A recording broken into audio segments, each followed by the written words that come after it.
Good evening, everyone. Good evening, and thank you for coming to our budget hearing tonight. It's October 3rd. This is the first of two budget meetings that we have. Thank you. Glad the mics are on now. Thank you. Council President Harrell is with me as Councilmember Swant, Councilmember Juarez, Councilmember Mosqueda's down here, and I believe I saw Councilmember Herbold here somewhere. But thank you again for coming. So tonight we're going to hear from each of you. You will have 2 minutes each to speak, unless you're with a group, and then you've got up to 5 minutes. Nobody has to take all the time. Just want you to know. In some days, we've given awards for the shortest speech at the end of the evening. The shortest, but the pithiest. So that's what you're aiming for. The next public hearing is going to be October 22nd here in Council Chambers at 5:30. So you'll have a second opportunity to talk to us if you would like. We began this past week the council's review of the mayor's budget.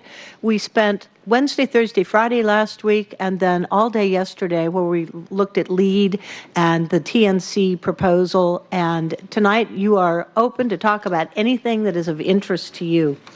So all of you know that for the next month, after tonight's hearing, and then after our second public hearing, we will be entertaining different ideas, some of the community response, some of your best thinking to incorporate in what will become the council's recommended budget.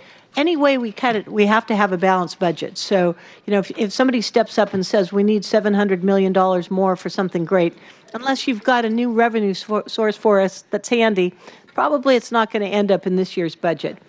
I'm going to be presenting what will be the first crack of the council's budget proposal on November 6th. So that'll be after we've gotten an opportunity to hear from the community twice.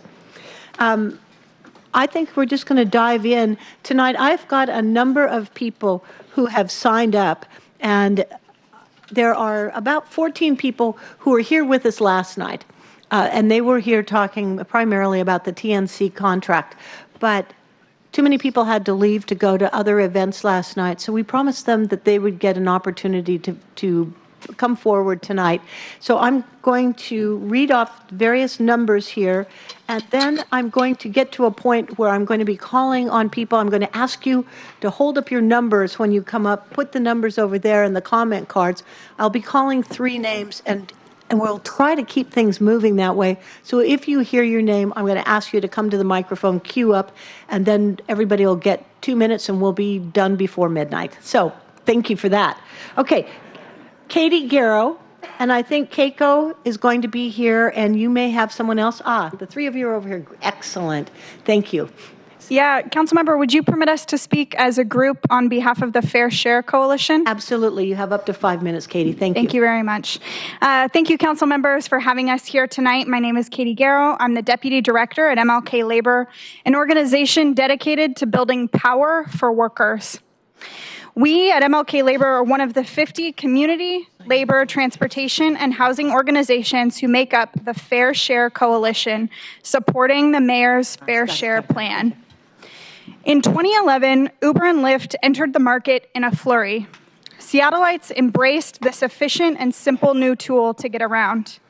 But taxi drivers who previously made a living wage slowly slipped into poverty, unable to compete with TNC companies who were not subject to the same licensing, fees, and regulations they were.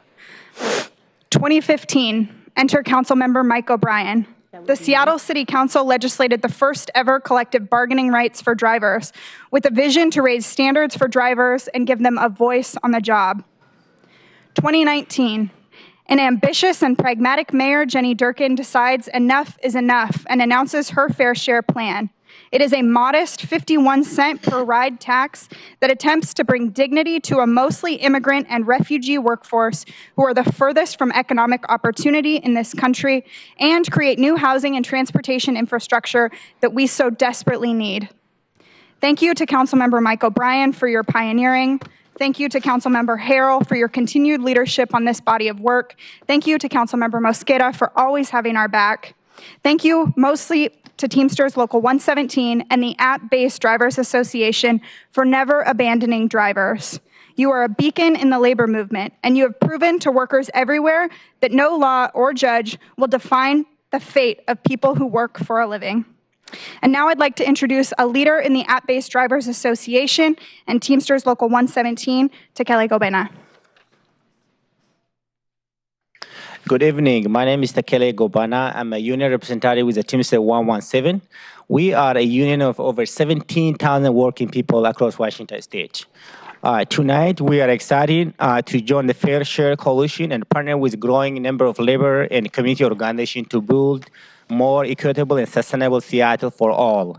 Our goal is to make sure that Seattle grows work for everyone, including our city's 30,000 Uber and Lyft drivers. As a former Uber driver myself, I know the important role Uber drivers and Lyft drivers play in Seattle's transportation infrastructure and service for these cities. Yet, drivers have seen their financial struggle getting worse from time to time. Many of our drivers are people of color, refugees, immigrants, whom driving is their only source of income. They lack minimum wage protection, access to benefit, and bear all the costs associated with their work. Tonight, we urge the Council to adopt our coalition fair share priority. Number one, to ensure that drivers earn a living wage and are compensated for their expense. Number two, to establish a process to address unfair deactivation or wrongful termination. Number three, to invest in driver support service, critical housing and transportation improvement so that drivers have a greater opportunity to live closer to where they work. We appreciate council work on the issues over the years. We look forward working with you to achieve those goals and build more sustainable Seattle for all. Thank you. Thanks. And finally, my name is Kelsey Mesher. I'm with the Transportation Choices Coalition. We are proud to be a part of the Fair Share Coalition. I think everyone in this room knows how important it is that we have reliable and affordable transportation during this time of growth, which is why we are incredibly supportive and excited to see that this legislation will support us fully funding the Center City Connector Streetcar Project, will improve our mobility in downtown, one of our most congested areas, and provide transportation to more than 20,000 people every single day. This project has been a long-term goal of the city and has strong support from the public.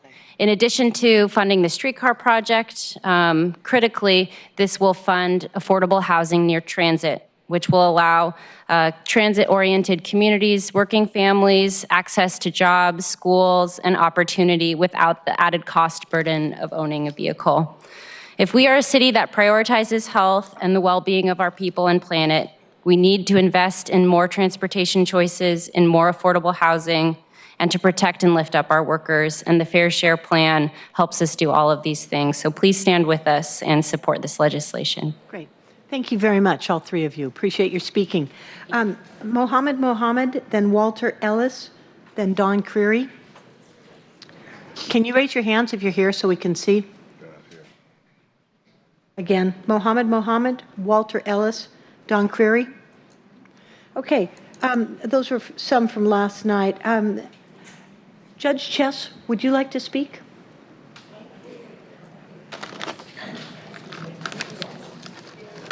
Good evening, council members. I am Judge Faye Chess with Seattle Municipal Court. Thank you for giving me an opportunity to speak a few minutes. My colleague, Judge Chen, as well as my colleague, Betty McNeely, were here to talk about the Seattle Municipal Court Probation Department. We came last year to talk to you and ask that you preserve our money for probation. And we talked about the need to have resources when we have individuals in front of us and we are looking at options other than placing them in jail. I'm not going to repeat what I said last year, but what I'd like council to know, and I'm going to talk about it in data because sometimes the numbers speak louder than anything else you can say.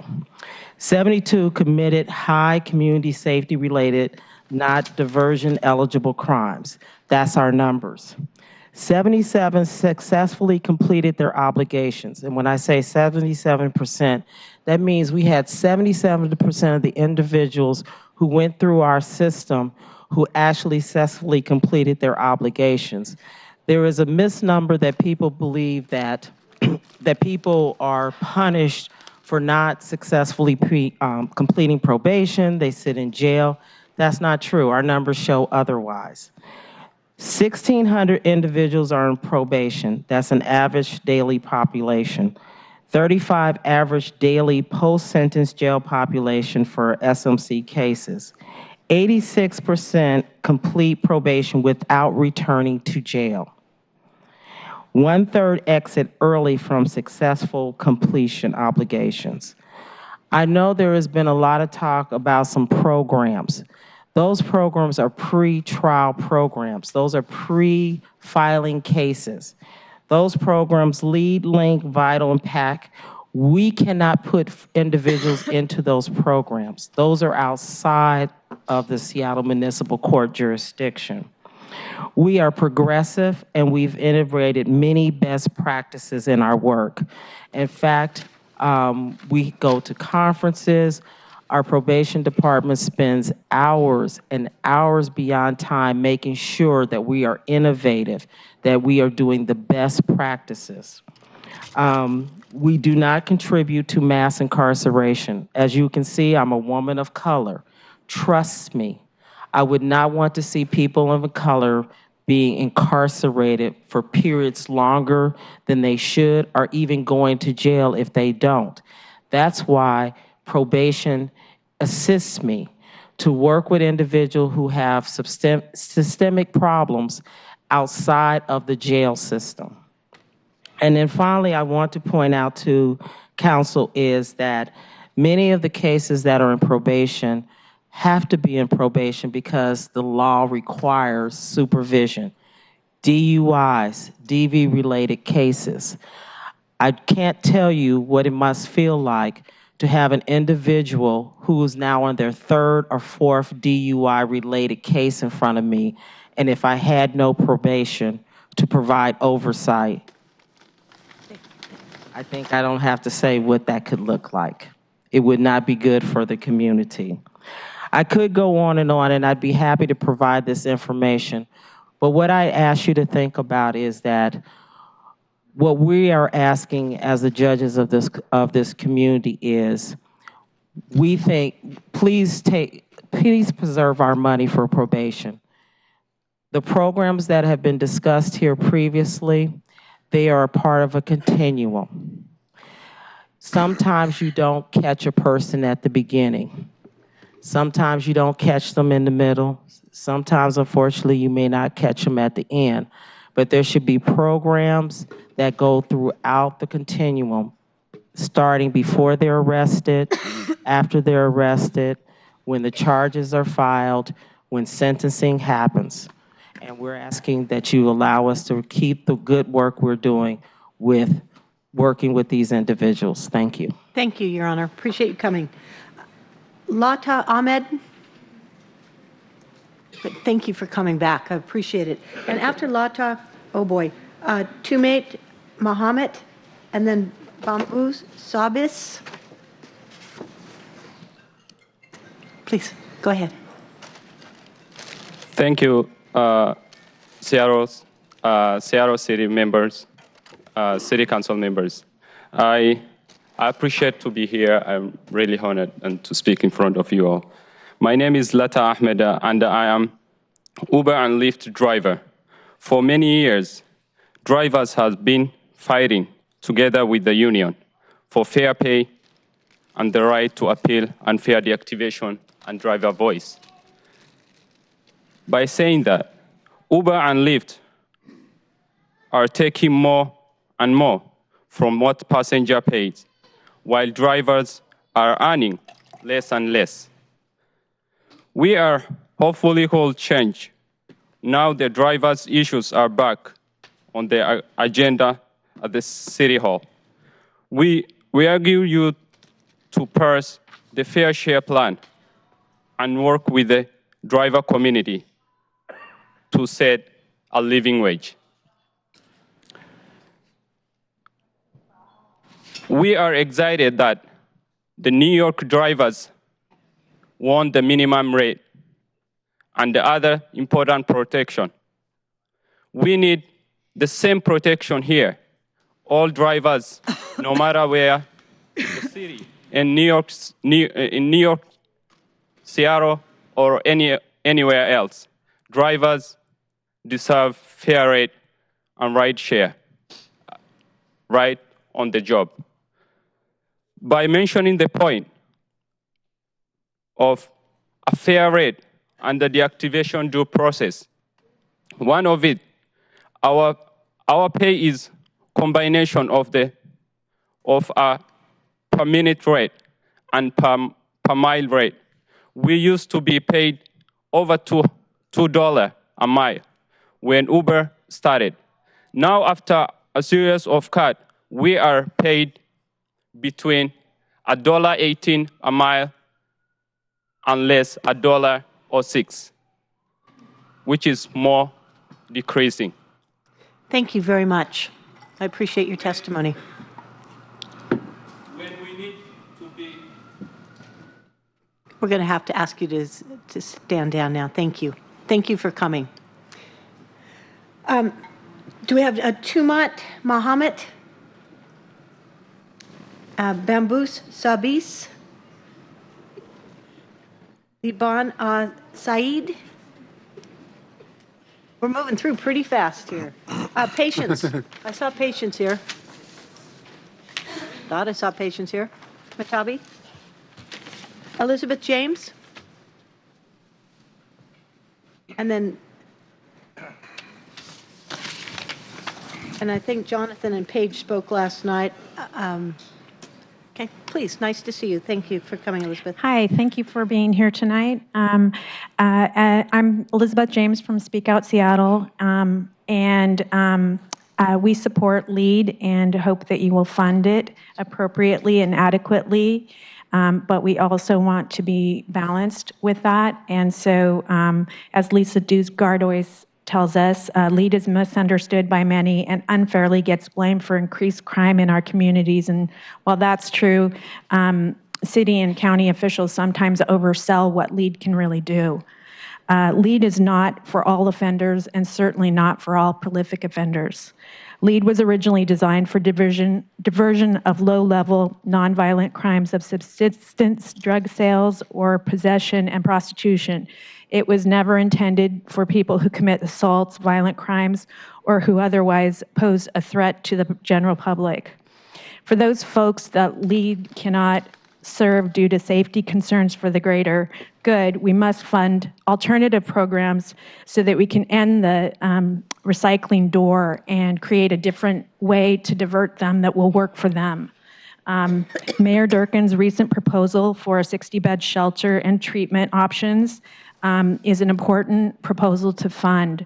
It's intended to address those offenders that fall through the cracks right now and are cycling in and out and creating some real safety issues for the general public.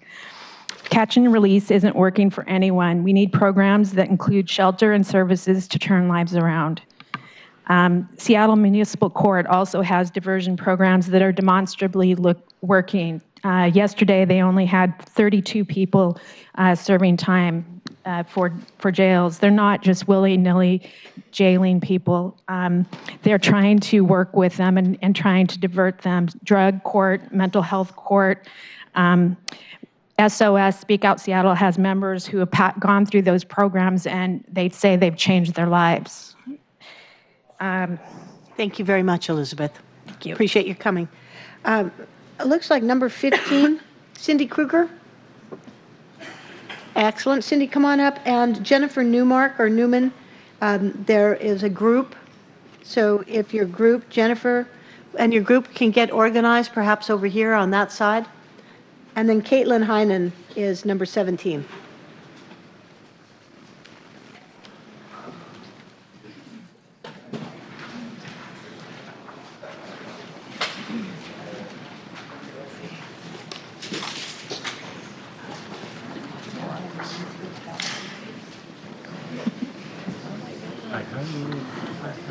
Nice hats, everybody. Who's Cindy Kruger? Nice. Okay. Cindy, do you want to introduce yourself? Tell us why you're wearing these hats. And welcome to the microphone. Thank you. Thank you for the chance to speak with you tonight. I'd like to recognize my fellow Ballard Peapatch gnomes. And are there any other gardeners in the audience tonight?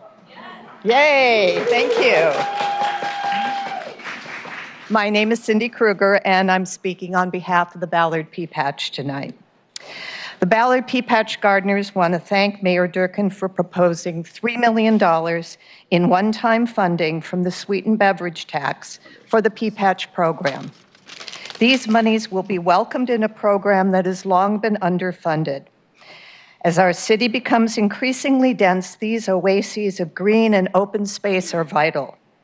Currently, Ballard Peapatch and Immaculate Peapatch are both under imminent threat of sale. The beverage tax money could further our plan to purchase Ballard Peapatch from the private landowner. It can also help relocate the Immaculate Peapatch in the Central District. Because of our urgent need, we also ask that Council separately earmark $250,000 for the Ballard Peapatch in the 2020 budget. This money would help us with our down payment, urgently needed in early 2020. Sited on a half acre of land in 1976, the Ballard Peapatch is one of the first in the program. This land has never been touched by development, and it's vital to preserve that. The land has been leased for 43 years through the generosity of Our Redeemer's Lutheran Church. The church intends to sell the land to fund a renovation project, and in partnership with GROW, our fiscal sponsor, we've been given the first chance to purchase it. The risk of losing this garden is real, with the church's construction slated to begin in the spring of 2020. Relocation of a garden this size is not possible. City funds are a crucial component of the funding strategy to leverage other funds. In our case, King County's Conservation Futures Tax has been identified as having a strong potential for acquisition. However, it requires a one-to-one local match. Since early 2019, we've devoted thousands of hours exploring funding options for the $1.8 million purchase price. We've held fundraisers and we've raised community awareness.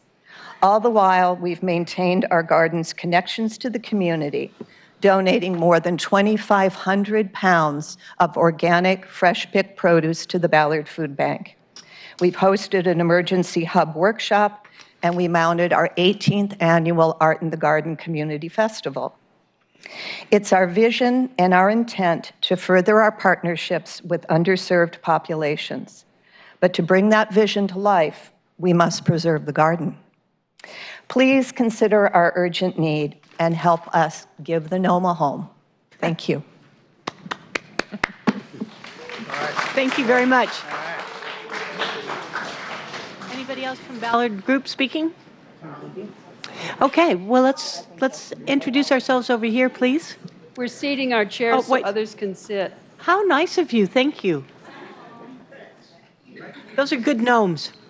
Good evening, council members. Thank you for your continued commitment to address the homelessness crisis that we're experiencing.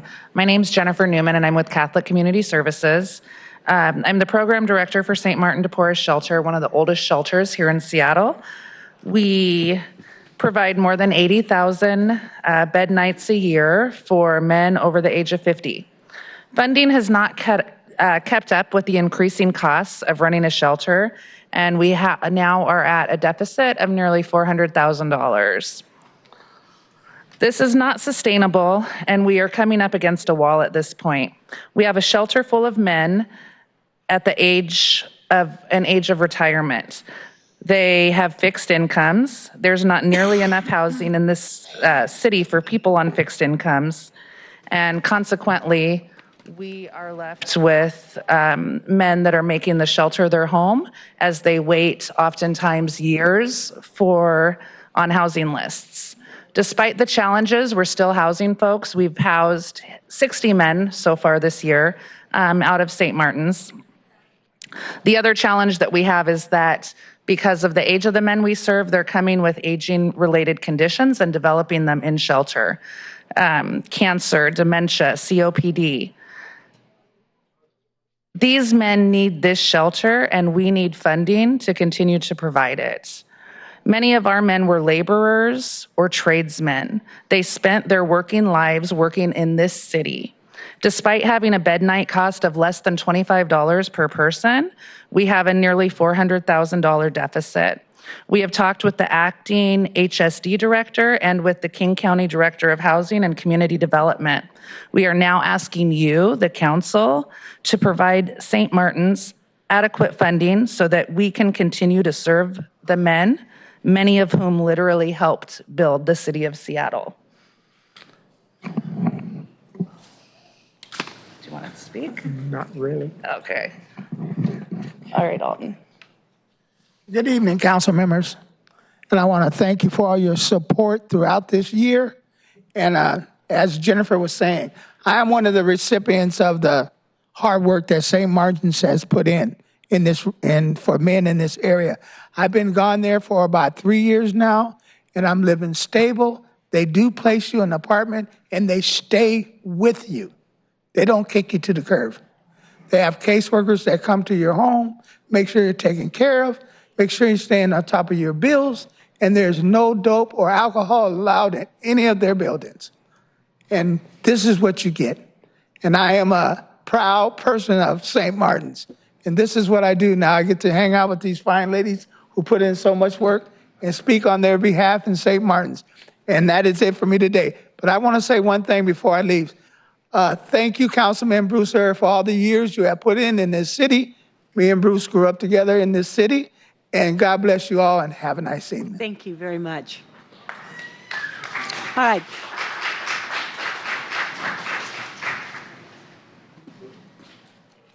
Do you want our papers? Yes, that'd be great. Good job. Thank you so much for coming. Okay, the next we've got Caitlin Heinen, Robin Schwartz, and Chief Seattle Club. Hi. Good evening. My name is Caitlin Heinen, and I'm a staff attorney for the Housing Justice Project. And I'm here this evening to talk about why we need funding for lawyers to represent tenants facing eviction. Seattle needs more affordable housing, but building these properties takes time. An effective way to prevent homelessness in our community is to keep people housed where they are already living. But to do this well, tenants need lawyers. Our courts are not easy to navigate alone. The Housing Justice Project is the only in-court program in our area that provides eviction defense, which we've been doing for 20 years. We are on the front lines of the housing crisis here in the Seattle area, and we see the difference having an attorney makes in these eviction cases. But as eviction cases rise and our volunteer numbers decline, we are having to turn away more and more clients due to low capacity. Almost all landlords already have an attorney, so tenants are already at a disadvantage. These clients who are turned away are often having to go into court representing themselves pro se, and these tenants will most undoubtedly be evicted within a week.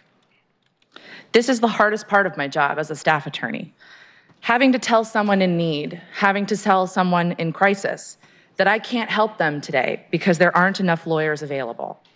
This is why having enough lawyers is crucial in eviction defense.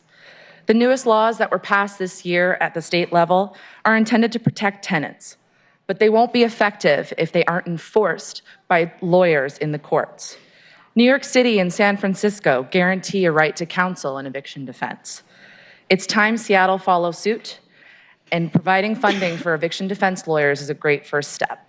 Thank you. Thank you very much, Caitlin.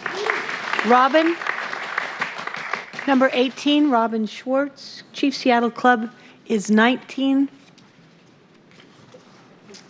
And we have several people speaking about LEAD and REACH, and we don't have names there. We just have LEAD on number 20, 21, and 22.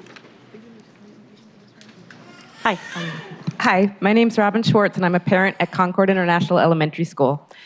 Thank you for your consideration of funding for a safe, ADA-compliant access ramp for kids and their families coming to and from school. Thank you, Councilmember Herbold, for your support of this project. This entryway will replace a dangerous footpath which leads into the school's parking lot. The new path will be well-lit, tree-lined, and will provide a second, safer entryway to school, a pathway for community members to access the playground, one of only 2 in South Park, and will allow students to easily and safely walk to Mara Farm, a working farm where the children help grow, harvest, and eat healthy food and enjoy cultural ties to a lifestyle many of them left behind when they immigrated here. South Park has more children per capita than any other neighborhood in Seattle. We also have some of the worst air quality in the state and less green space than almost any neighborhood in the city. 73% of Concord's kids qualify for free and reduced lunch, and 87% are children of color. There are many challenges also that come with living next to a Superfund site, but we know our kids deserve a safe and equitable environment. Concord families have long recognized the safety issues inherent in this path and have worked hard to effect change. Our community cannot support fundraising campaigns like other school communities, and this is why we're seeking your help. Even coming here today is a privilege that most of our families don't have due to language barriers, inflexible jobs, inadequate public transportation, etc. Raising funds is often about who has the loudest voice. I'm asking you to consider who has the greatest need and which communities have waited longest for equity in action. A beautiful, safe pathway to school is important to South Park families, and we hope the council shares our goals. Thank you. Thank you for coming. Thanks, Robin. Robin, we have a nice showing from our Chief Seattle Club. Congratulations on a great event today, Colleen. Thank you. Okay. All right. Well, thank you, council members, for having us. You want 5 minutes? Yes. All right. Would you? Thank you. You've already done it. It's already gone. All right. Thanks. Thank you. Well, thank you so much for having us here. We want to thank you for the process, and we know that this is a lot of hard work, and I just love the community feel in this room, and we support LEAD. We support St. Martin's and Lazarus Day Center. They're incredible, and also the streetcar. So we'll get that out of the way. And my name is Colleen Echohawk. I'm here as Executive Director of the Chief Seattle Club, and we're here to talk a little bit about the work that we're doing at the Chief Seattle Club, so specifically around our housing work that we've been doing, rapid rehousing. In the past year and a half, we have impacted Native housing for the city of Seattle in incredible ways. We are happy recipients of HSD dollars for our rapid rehousing program. However, this past year, we spent those dollars within the first 6 months because we have been so successful at housing Native people. It is no secret in this city that despite being a Native city, we have the highest rates of homelessness. And so we are very laser focused and are asking for support for further rapid rehousing dollars for Chief Seattle Club, as well as money for other focused dollars for our day center. I want to turn over the rest of my time to Shiloh and Inez to share a little bit about their stories. Good evening. My name is Shiloh Whitehawk. I am a Assiniboine and Jicarilla Apache. I lived on the Jicarilla Apache Reservation in New Mexico. I'm a proud United States Air Force veteran. I served 10 years active duty. I'm a proud father of 3 wonderful children. In 2015, I became homeless due to the symptoms of chronic PTSD that I was diagnosed with through the VA. So I've been going back between Oregon and New Mexico. Finally decided to settle here in Seattle to be near my kids. That's when I heard about Chief Seattle Club. They have a program there. It is called the Native Works program, and let's see here. And it's a trauma-informed, Indigenous designed employment program. So it helped me get back on my feet. Let's see here. The VA helped me with subsidized housing, but I still needed security deposit. In April, the club provided me with $1,420 of rapid rehousing funds to help me, and they also helped me furnish my apartment. This has allowed me to focus on my treatment and, of course, my children. Chief Seattle Club has become a part of my family. My father taught me how to grass dance, working in Native Works, working on a home bracelet actually brings back memories of that time. So it's kind of like a big family to me. And I'm one of many testimonies, just one. So if you could just take from my words, and there's a lot more of the people out there. So I thank you for allowing me to share my story. I'm here today to ask the city council to support the club's request for additional funding for homeless fund. Thank you. Hi, my name's Inez Gonzalez. I'm from the Tla'amin Nation. I'm a former member of Chief Seattle Club and now proud to be lead case manager of the housing team. I didn't know much of the club till last fall when I attended the Native Vote Party. I learned about the housing and homelessness services, and at the time myself, I was facing homelessness. I came into the club, worked with the case manager, and I was able to get the funds I needed to move into a place for me and my son. After seeing the work that Chief Seattle Club does for the community and experiencing it firsthand, I imagined being part of that. I got my foot in the door working as hygiene in facilities. After I started my position, I knew it was exactly where I needed to be. It was rewarding to help our members, and being a Seattle native myself, when I came into the middle of the city, it felt like home away from home. Within a few months, I applied for a job as a case manager, and I am now lead case manager. My very first case in my new position was a 73-year-old Vietnam veteran who was sleeping outside of the VA. He came in seeking help through our rapid rehousing program. He was in a walker but strong-willed. I got him into shelter, but he disappeared over the weekend. By the following Monday, I went into work, and this member informed me that he was diagnosed with a terminal cancer. We cried together, and he asked me if he could go home to North Dakota. And because of our diversion program, we were able to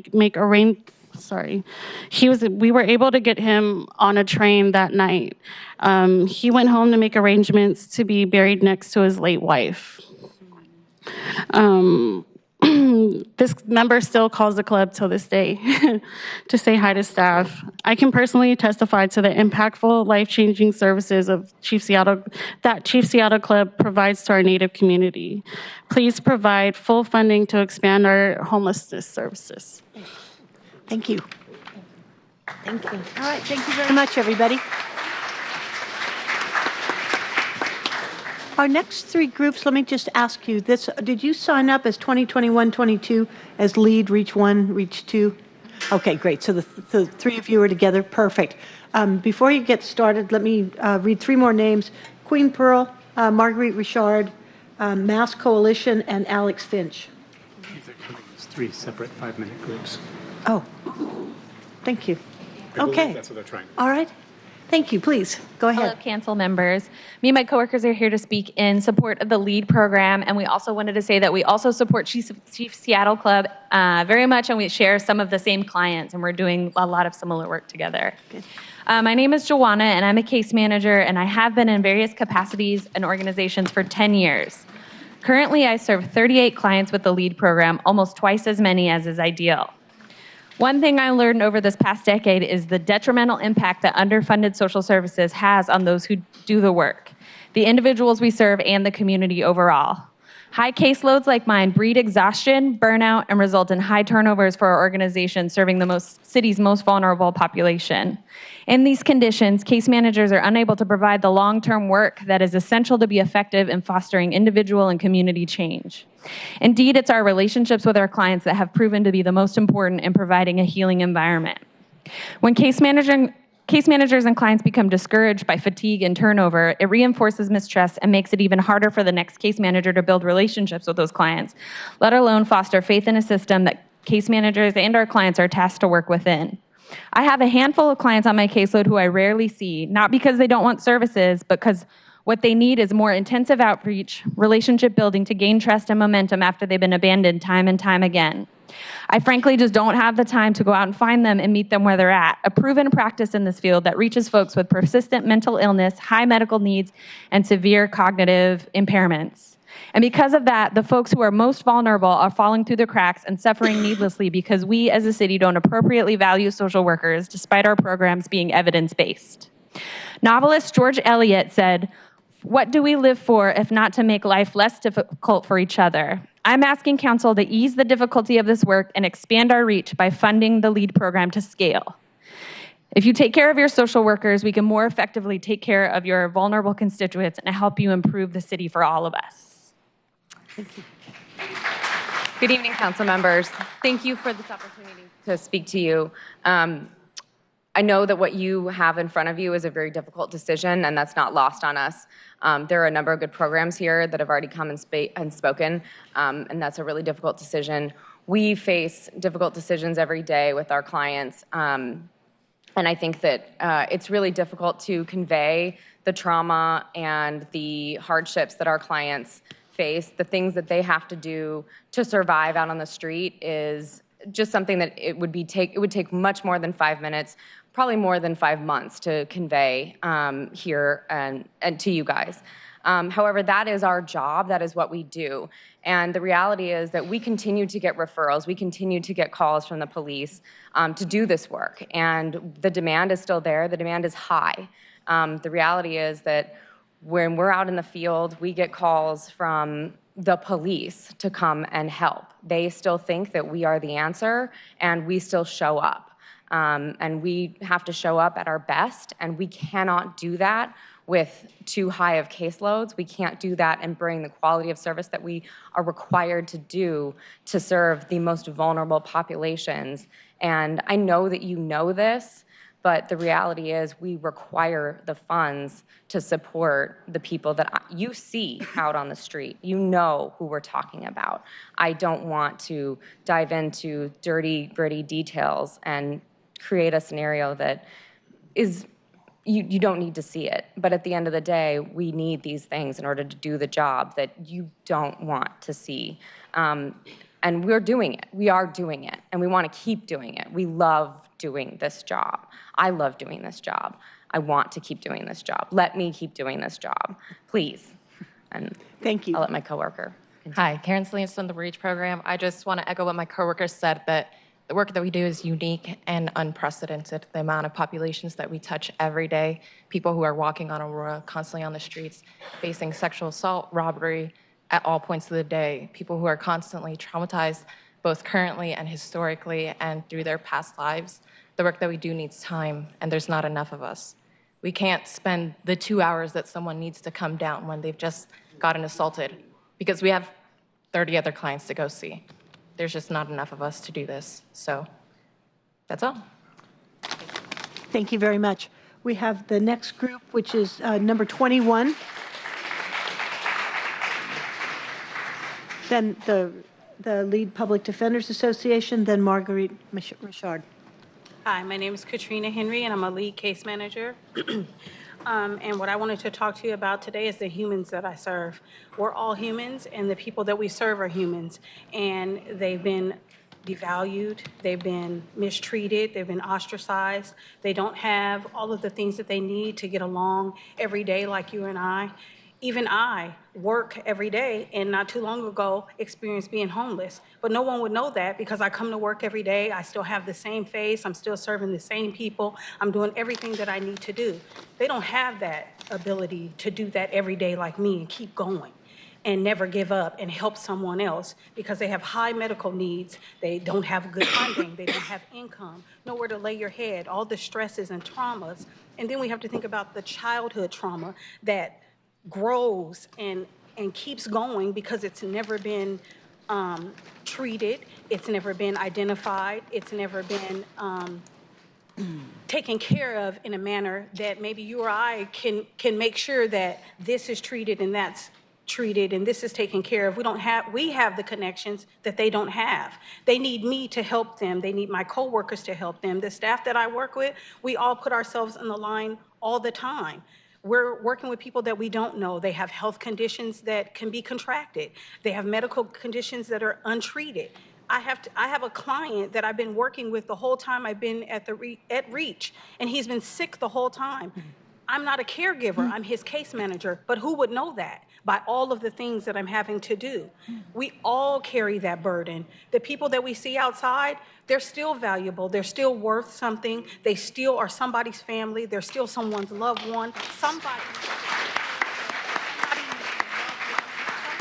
to know that they are important and not forget them. Just because you're outside and you're homeless does not mean you're not important. You're without a home. Just because you're sick and you're on drugs, that's a sickness. It's an addiction. Everyone in this room is addicted to something, whether it be shopping, shoes, clothes, food, sugar. We're all addicted to something.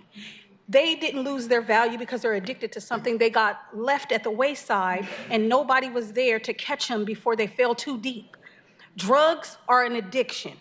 But how did they get here? Let's look at the bigger problems. It's not the addicts that are a problem. It's not the people that are selling drugs. It's the people that are bringing the drugs here that are making them available to all the other people that are passing that sickness along. I mean, it's a cycle. And we have to be able to help. We have to be able to take care and do whatever we can. We can't fix the problem overnight. Everybody expects LEAD and REACH as an agency to step up to the plate, and because we've stepped up to the plate, we're supposed to magically make everything disappear and make it better. It doesn't happen like that, because the clients that I'm serving, I have to build a rapport with them first. Then they have to trust me. They're in an environment every day where they can't trust the people that they're with. They can't trust their neighbor because they might want their shoes. They don't have the shoes that they have. If I'm without and I don't have and you have, what does that make me? That makes me a have-not. So I want what the haves have. And so if that means that I have to take from you to get it, then that's what I'm going to do. That's a sickness. But if I don't have it and I don't have any adequacy to be able to do what I need to do, then that's what's going to happen. This is not just a job for me. This is my life. This is my compassion. I used to be one of those people outside selling drugs. I was that person. So everything I do for the people that I serve every day, I'm giving back to them. Everything that I have for everything I did wrong, everything that I took from them that somebody took from me and gave me that wasn't right. Nobody told me it wasn't right. Nobody showed me that it wasn't right, but they showed me what I could do. It'll be okay. It's not right. They don't need a pat on the back. They don't need you to move away from them. They don't need you to not look their way. They need us to look their way. They need us to help them. They need us to love on them. They need somebody to value them like we do. And if we don't have the funding to take care of the people that we need to serve so that we can take care of ourselves and be a better humanity, a better society, then we'll continue this cycle and no one will get better. Well done.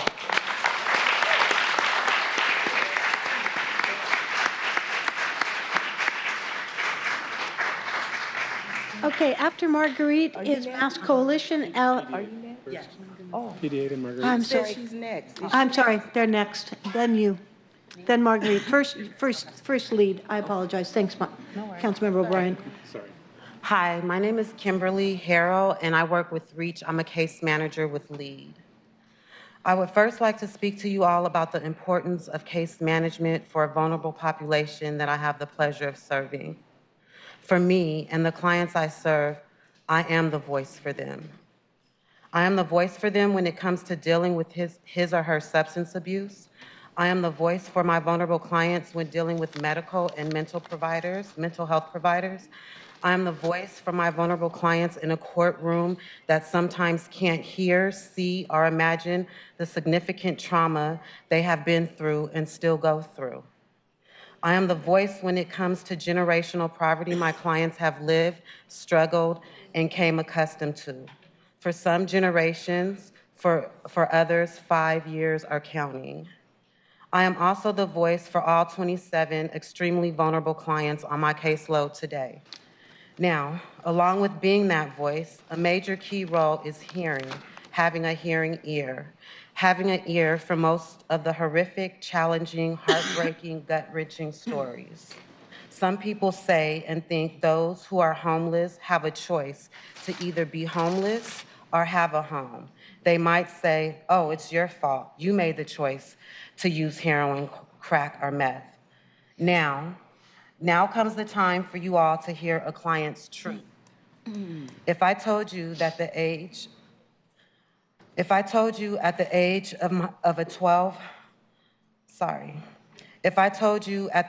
of 12, my client's mother was the needle in his vein.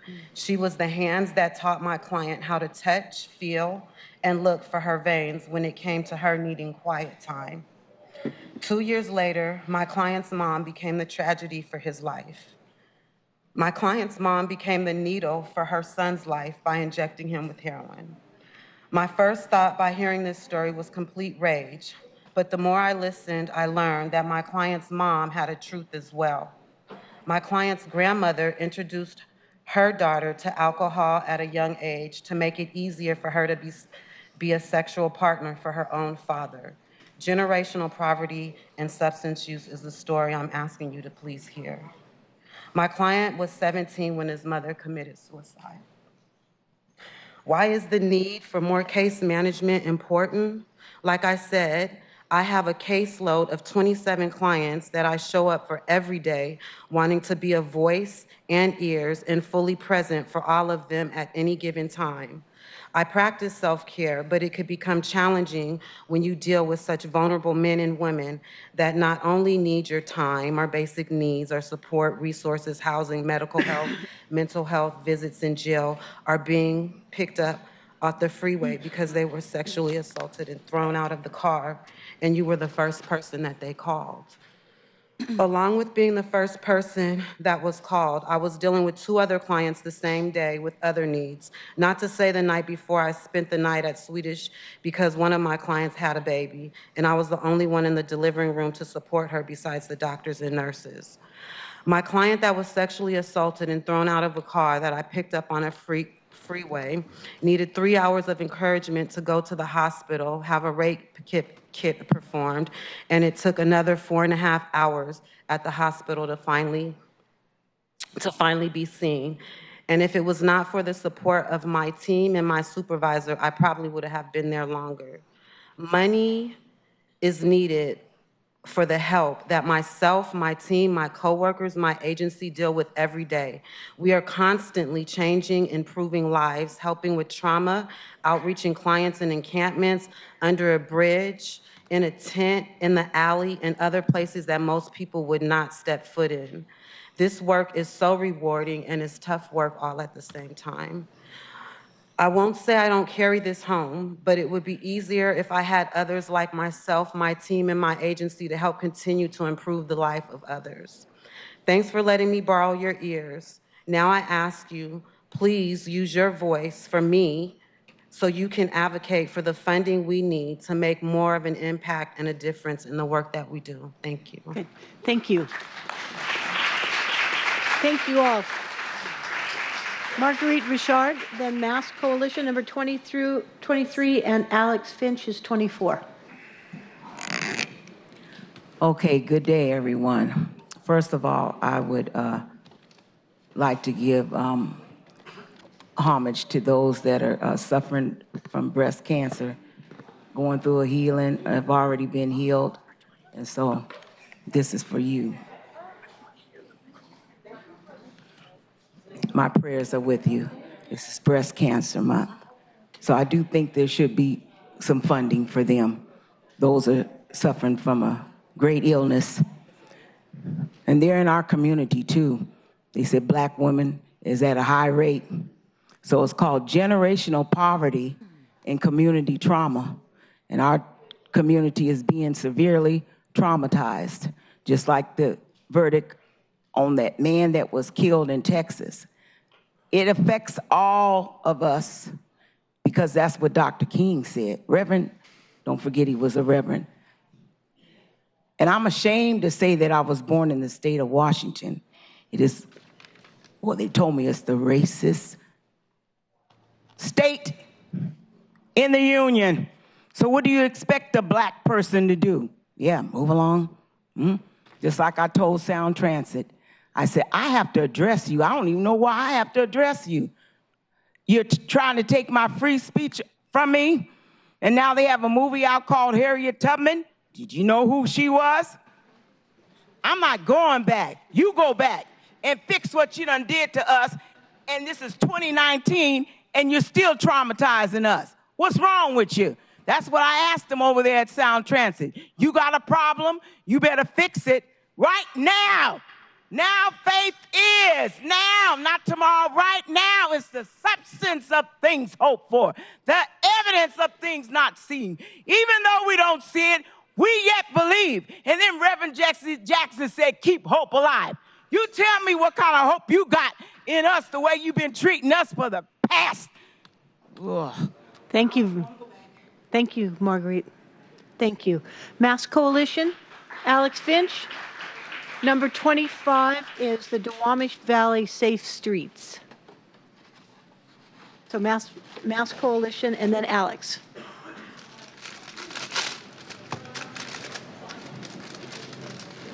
Oh.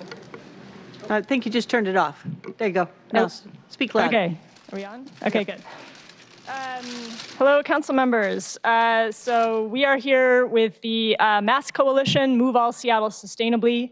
MASS is a coalition of transportation and climate groups, bringing some urgency to shifting how people travel around our city. We are pushing for an equitable, safe, carbon-free transportation system, and we have a few words to share about the transportation budget. There are some things that we like in the mayor's proposed transportation budget, but we also think that you as a council have the ability to make it even better. We would like to see more dedicated bus lanes and signal priority in Seattle. We're still looking at what exactly is planned for next year, but whatever it is, we would like more. And we also support the city's transportation equity agenda, and we ask the council to prioritize this work and make sure that it has the resources and the staff needed so that it can be implemented department-wide. Hello, members of the council. My name is Seth Esmison, and I'm from Cascade Bicycle Club. And I just wanted to say that we're very happy that there are funds earmarked for bicycle plan or routes in the bicycle master plan, as well as bike maintenance. And we just wanted to say that those things are essential and that Seattle needs to return to its leadership role in implementing bicycle routes for the city, much the way it did in 2007 when it introduced the Complete Streets Ordinance, being the first people in the nation to do that, first city. And we need to specifically fund routes that are in the bicycle master plan in Southeast Seattle, just as were included in the recent resolution passed unanimously by the council. Hi, I'm Clara Cantor from Seattle Neighborhood Greenways. We're also asking the council to fund an active transportation coordinator position to help kids get safely to and from school in Seattle. And to restore funding for the Safe Routes to School program that was siphoned off last year into the general fund. We'd also like to thank Councilmember Juarez and the entire rest of the council and the mayor's office for increasing the pedestrian budget for the pedestrian master plan and the ADA budgets. This is really important, and we hope that the full council protects and maintains those increases. To build more sidewalks up in North Seattle, where we don't have sidewalks on a lot of our major transit pathways, and the other places where that pedestrian money is going. We're in the middle of a pedestrian safety crisis right now. Deaths and injuries are at the highest since they've been in 2010. And we all know that those deaths and injuries fall disproportionately with the unhoused among us, with low-income folks, people of color, disabled people, and with elders. So thank you very much for those increases. Hi, Council. Alice with 350. Such heartrending stories here tonight. I remember one council candidate saying, climate is a luxury when we have people on the streets. And she actually meant it, and the whole room booed, and yet I feel a little bit like that in this moment speaking to you. But we can't afford that. Our children and our grandchildren can't afford us to drop the ball on climate. And I'm tremendously grateful that you all have signed on to the Seattle Green New Deal, are working as hard as you can to create the low-carbon in-city housing and transportation that we all need, and that we know we can do equitably so that people getting to their shift early in the morning don't have to take an Uber. They can take a bus. As we build out our transportation system, our city becomes more just and becomes better for all of us. And I want to thank you all for the work that you're doing every day and in this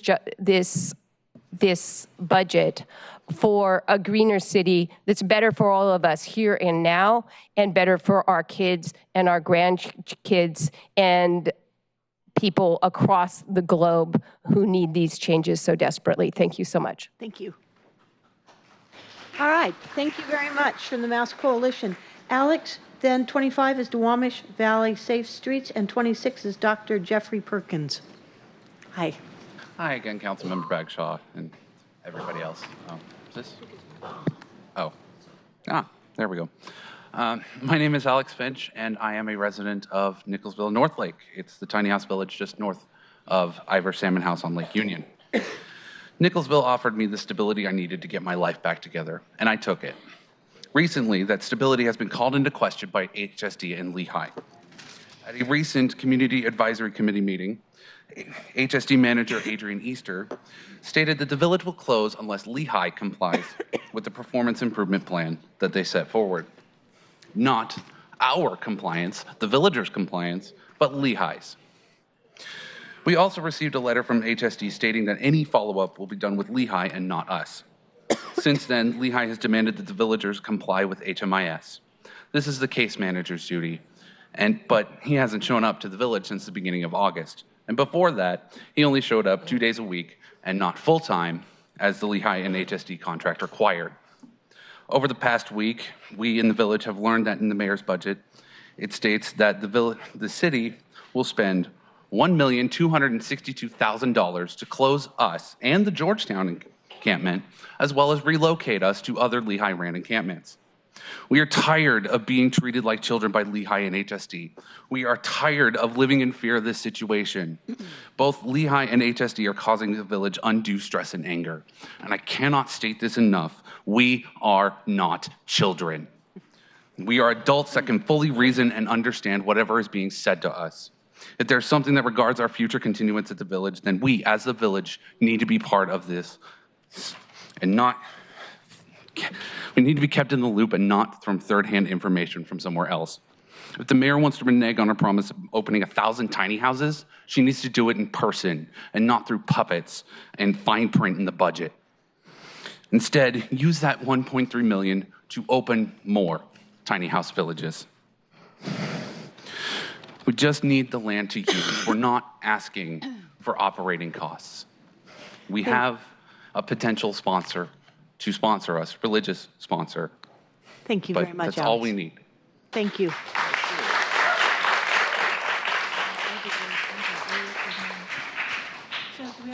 Duwamish Valley, over here. We're members of Duwamish Valley Safe Streets. We're neighbors, workers, and students and business owners who want a safe network of streets for people in Seattle, particularly in Georgetown and South Park greater area. Many of us couldn't make it to the event this evening, but community members from South Park and Georgetown wanted to spend a special thank you card to Lisa and Bruce. Thank you for representing our neighborhoods, and thank you for supporting the Georgetown to South Park trail. We want to say thank you to Councilmember Harrell, Gonzalez, O'Brien, and Johnson for sponsoring the 2017 Green Sheet that got this project started. And with that initial funding, our community has been busy. We've been working with SDOT to create a broadly supported community plan for the trail. We've been securing neighborhood street fund funding to fix a problematic intersection. We're working with City Light and Parks to secure a vacant parcel of land needed for the trail. And SDOT will be completing 30% design at the end of this year, exhausting funding. Everything is in place to continue to finish the design and connect Georgetown and South Park. So please don't leave us hanging in budget limbo. We're ready to connect. And you want to say something about that? Hi, my name is Chelsea. I live in Capitol Hill, but I use these routes to commute to Boeing Field by bicycle, and it would be a really big safety improvement in order to have safe, protected routes to bike down to Boeing Field. So thank you for your consideration. We're also here in solidarity with the Duwamish tribe, and we're here to support their request for funding an SDOT design project that would finally make it so that people could actually cross West Marginal Way and reach our First Peoples cultural longhouse without having to wear safety vests and put out orange cones. So please find some funding for that. Also, lastly, in the last 13 years, 17 people have died and 125 people have been seriously injured on the streets of Seattle's industrial district. That's more than any other neighborhood in the city. There are 29 vehicular lanes to choose from in that area, and the latest BIMP implementation plan, the bicycle implementation plan, has committed to finally find a solution. Erica will say more about that. Hi, my name is Erica. I'm an urban designer and planner, and I'm also a South Seattle resident. I worked with my firm on the Georgetown Mobility Study and wanted to support this team and my fellow neighbors in this resolution that has recently been brought forth to improve South Seattle bicycle infrastructure. South Seattle has, as you know, had a long history of poorly infrastructure projects and poorly funded implementation of promises throughout our history. And I really encourage all of you to use this opportunity to create stronger connections for these communities who really need them to the jobs and the opportunities that exist in the center of our city that so many people can't access right now.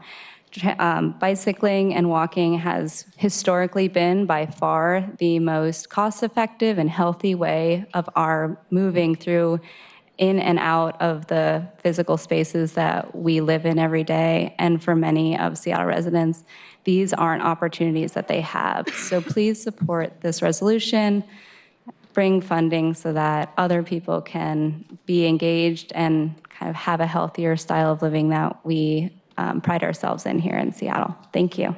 Thank you. Thank you all for making the tough budget decisions ahead. And I think we'll let Dr. Perkins speak for the tribe for the rest of our time. Very good. Thank you so much for coming.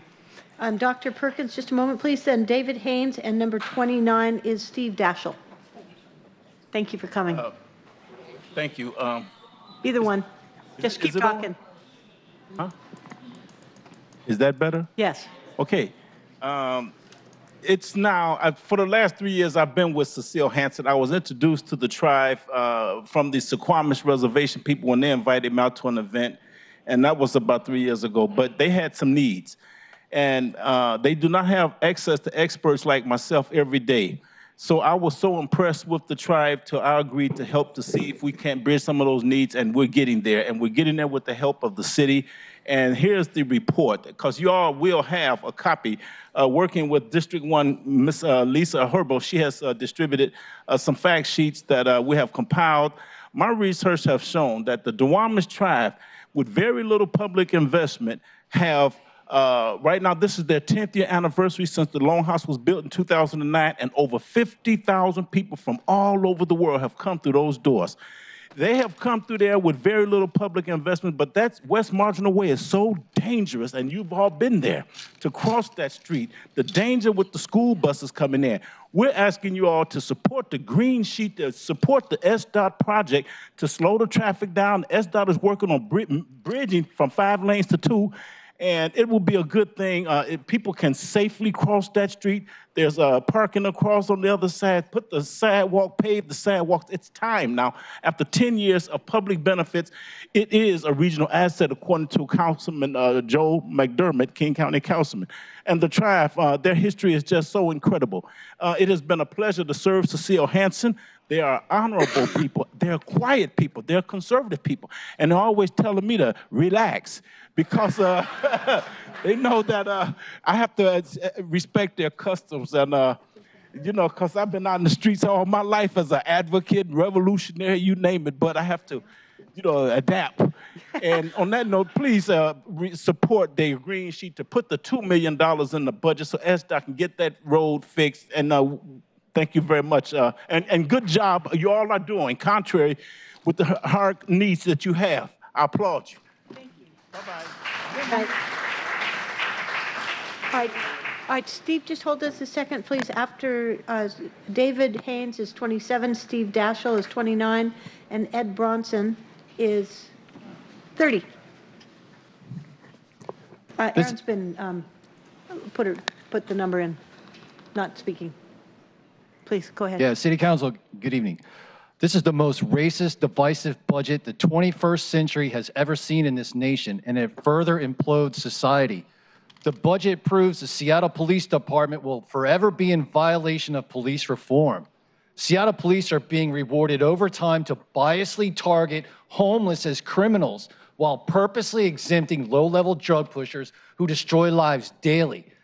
Dan Satterberg, the county prosecutor who misleads, failed his own sister who was a victim of the drug pushers and the sex crime violators. Yet Dan Satterberg embraces the disgrace that destroys life as if he wants the whole county to suffer his loss of his dead sister, as he cowardice exempts evil drug pushers that destroy lives daily. City Council should act like a real mom and stop sympathizing with the devil's underworld minions. In fact, we need a FEMA security tent to force the breaking of the habits of the repeat offenders. If you put them in housing, they only become more rested and sophisticated to conduct uncivil war. Anyway,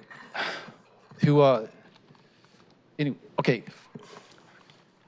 Yet the homeless industrial complex refuses to help innocent, sober, drug-free, upstanding, houseless people because they don't qualify under the race and social justice lens that scorned educations of hate apply when they discriminate unfairly.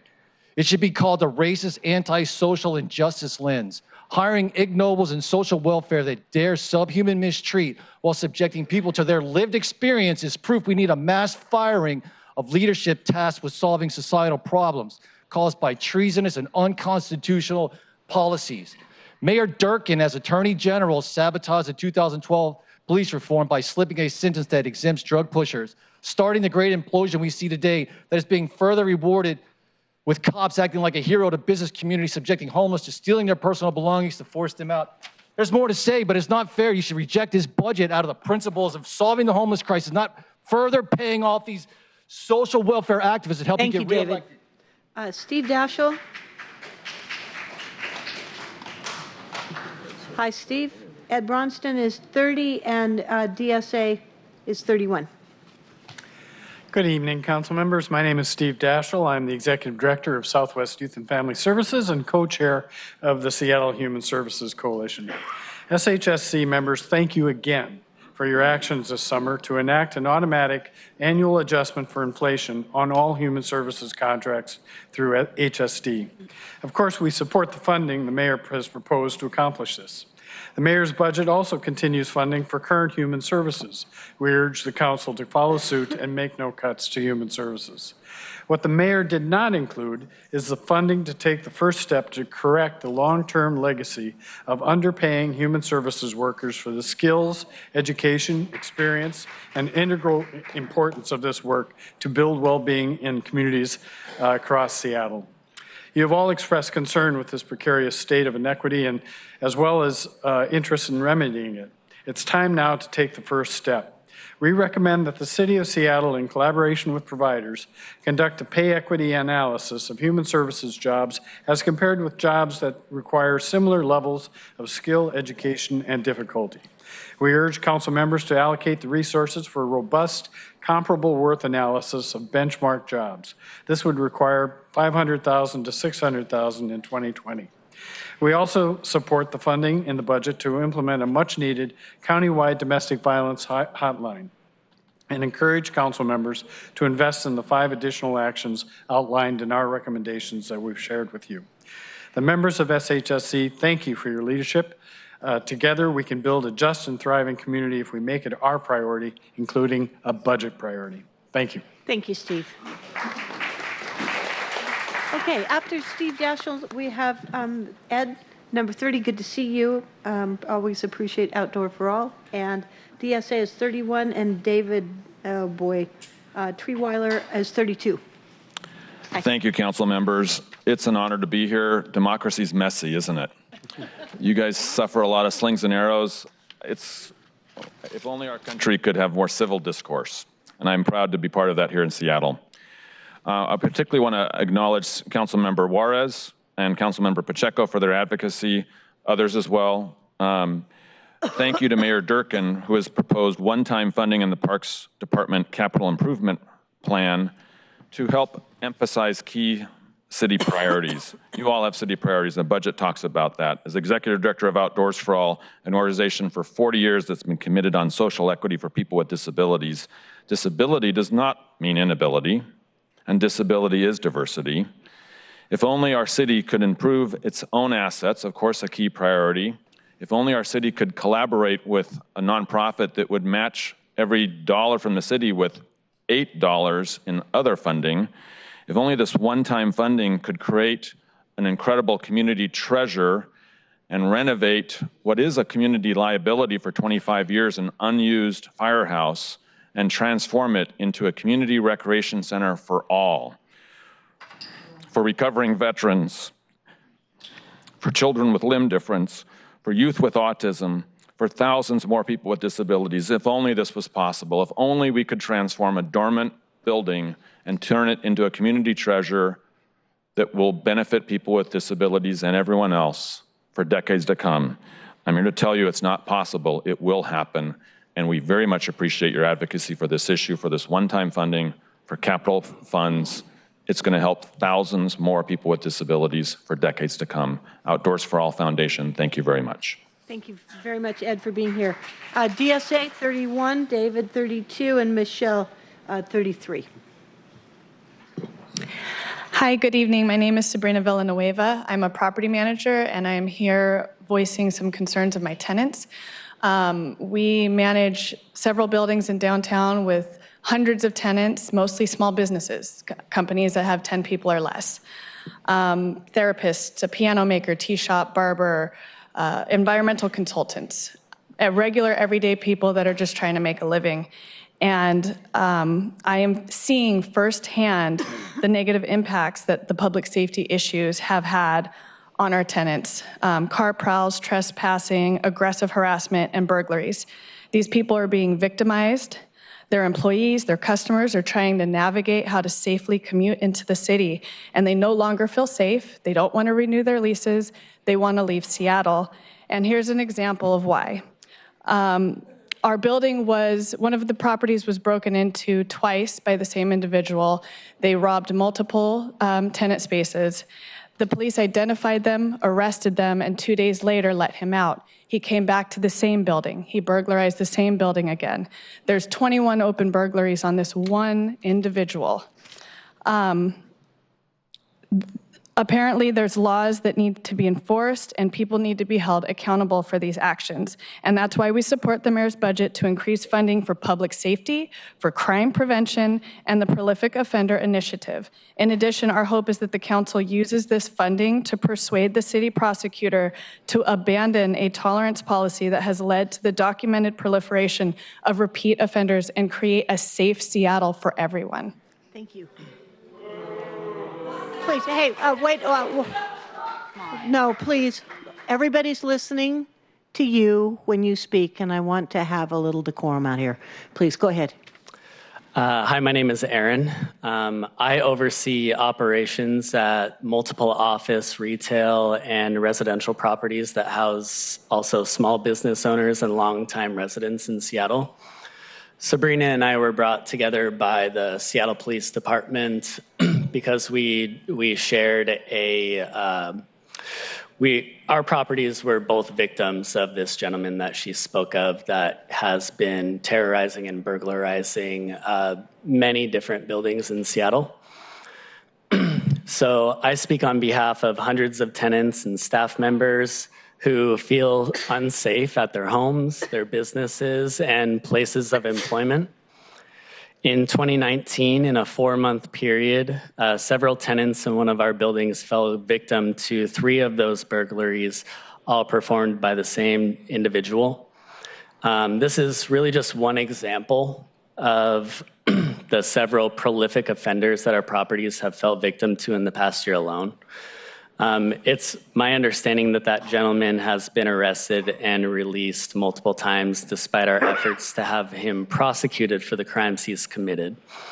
We've got photographic evidence in each instance, and we're really just trying to support our tenants and staff that feel unsafe, knowing that our justice system continues to catch and release prolific criminals like this gentleman with little to no accountability for their actions. So collectively, we fear that more criminals will follow suit, knowing that they won't be held accountable for burglarizing, vandalizing, as well as assaulting and harassing our tenants and staff and residents. I'm here to support the increase of the public safety budget so we can support the residents of Seattle and send a message to the current offenders and future offenders that the City of Seattle will not tolerate violent and damaging criminal activity, and those who break the law will be punished in accordance with the law. I am in full support of the diversion programs, but I think that there's a line that needs to be drawn. Thank you. Thank you.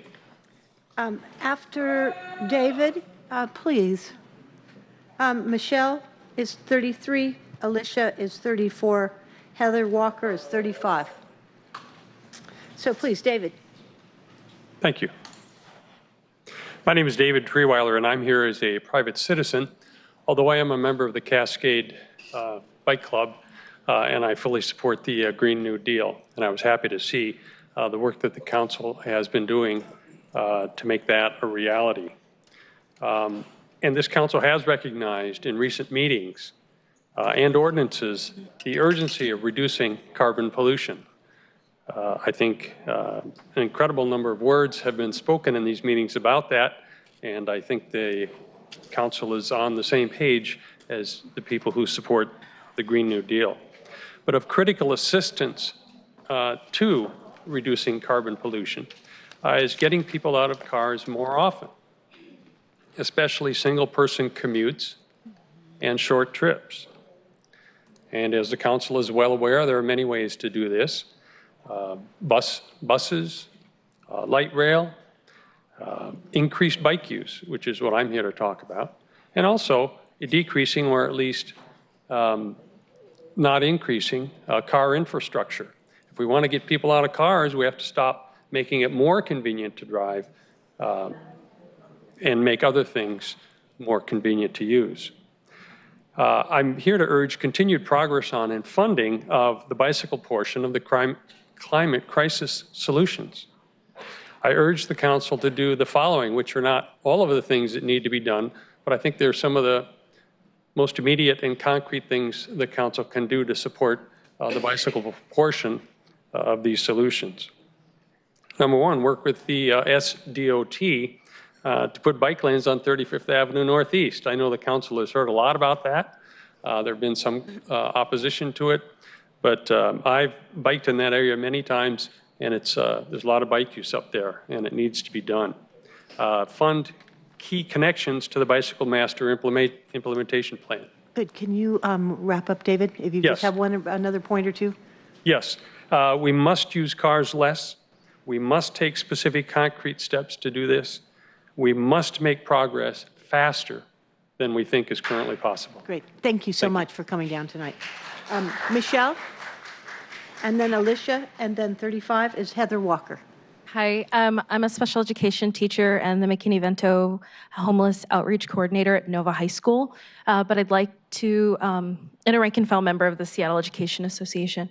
I'd like to start by speaking first in solidarity with Rainier Beach High School and in support of Freedom School, which is supporting student-led and community-based solutions like free transit passes for high school students, facilitating restorative justice circles, and training for teachers on how to recognize and address bias.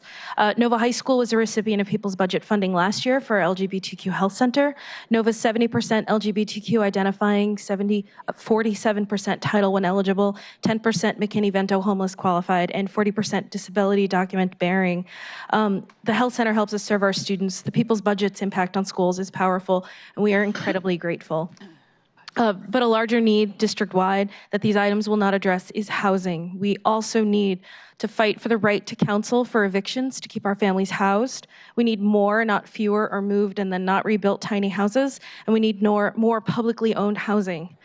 This is why the Seattle Education Association earlier this year gave its unanimous support to the end of economic evictions and support for the rent control draft legislation opposed by Shama Sawant. We're doing this to support our nearly 4,000 homeless students and families. We also know there are thousands more students facing housing affordability in this crisis. We were hoping that we would be able to have the people of the full council honor the work that we did. My SEA colleagues and I this summer met with lots of families and renters, and we heard a lot of stories. Our union is committed to supporting this mandate to push for rent control, and we hope that you would be able to too. We met with many people who gave us statements and gathered signatures and heard their stories. Their stories are the stories of our students. Their stories are the stories of a lot of people in Seattle. So please, if you could consider our schools and our students and our need for rent control, that would be really important this budget season. Thank you. Thank you for coming, Michelle. Alicia, then Heather, then Rayo, number 36.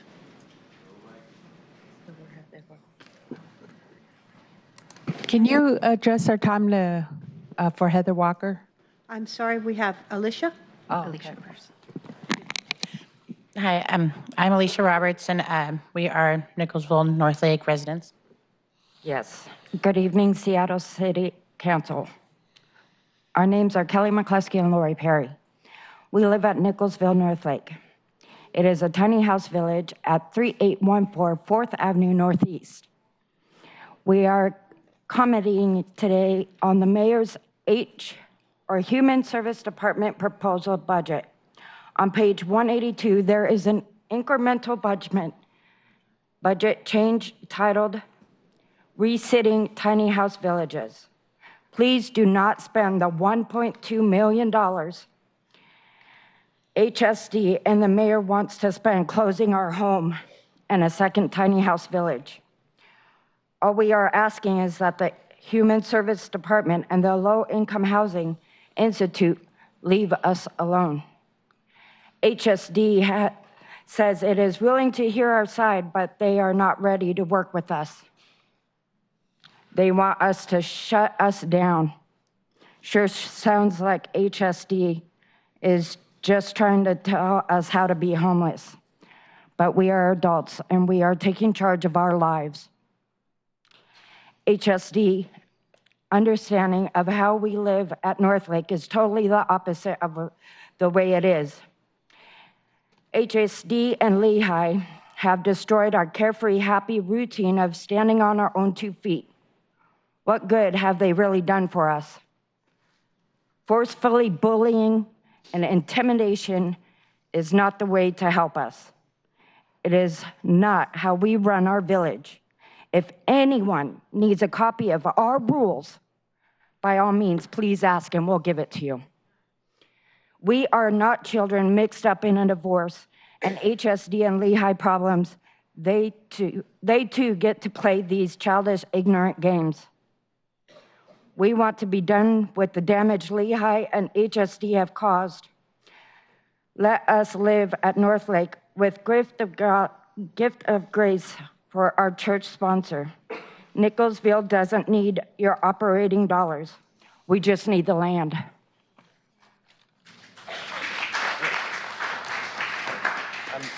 My name's John Trevina I live up at Nicholsville North Lake too, and I'd just like to echo what they said and Alex Finch, and it just seems like there's, Nicholsville's existed for 11 years. It is its own culture.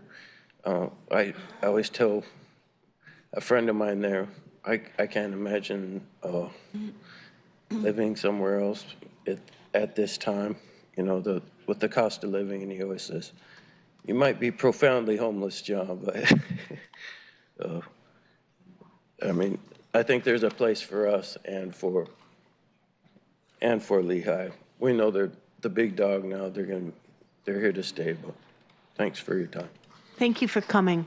Thank you. Heather, do you have a group? Okay. Jody, we have another group. Thank you. Hi. Please introduce yourselves. Good evening. My name is Heather Walker, and I am an enrolled member of the Chehalis tribe and a new resident of Seattle, and I'm here with a group to talk about Indigenous Peoples Day. And it's a celebration that's coming up here shortly. This year it's on October the 14th. And each and every one of you here in the room have an opportunity to celebrate the first peoples of this area. And I want to talk about that for a little bit because while we have the opportunity to celebrate, we're also struggling with funding and having to ask around for donations and all kinds of things in order to make that day happen. This evening we gather on the ancestral homelands of many Coast Salish peoples. who have lived along the Salish Sea since time immemorial. Please join us in celebrating all of these Indigenous people for their enduring care and protection of our sacred land and waterways. Seattle has been home to many modern Indigenous people. Many people have called this place home and lived here, while many others regularly visited for resources, ceremonies, and fun. Some of their ancestors signed treaties, such as the Point Elliott Treaty and the Medicine Creek Treaty. Today, you may call these first caretakers by their modern affiliations of Duwamish, Suquamish, Muckleshoot, Snoqualmie, Puyallup, Stillaguamish, or perhaps you might call them Swinomish, Tulalip, or Nisqually. You may further recognize the urban Indians that have moved to this urban landscape and called this place, Seattle, home. They have been moved away from their traditional homelands and chose Seattle as their place, which also includes me now. I would like to thank each and every one of you for the work that you do, raise my hands to you, and please ask you to fully fund this day of celebration with all of us.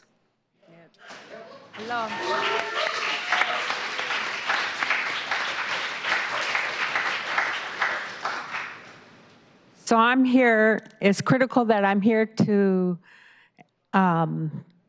value our Indian city and our Indian communities by supporting rent control, Indigenous Peoples Day, missing and murdered Indigenous women, and thank you guys, council members, Schwant, Juarez, Harold, for supporting those. We cannot continue these atrocities throughout Indian country, such as homelessness, infant mortality, missing and murdered Indigenous women. We need to do better with our budget, math. Our first ask of $25,000 for Indigenous Peoples Day was at a minimum. As a city employee, Indigenous Peoples Day has been a race and social justice event for employees. And it's important to value that training, that day, that training. When we decrease our budget, it usually affects people of color first. And we did that with Career Quest. We eliminated training dollars in the city for City of Seattle employees. So instead of removing those training dollars, switch those monies towards the Indigenous Peoples Day. So both our communities can support Indigenous Peoples Day and our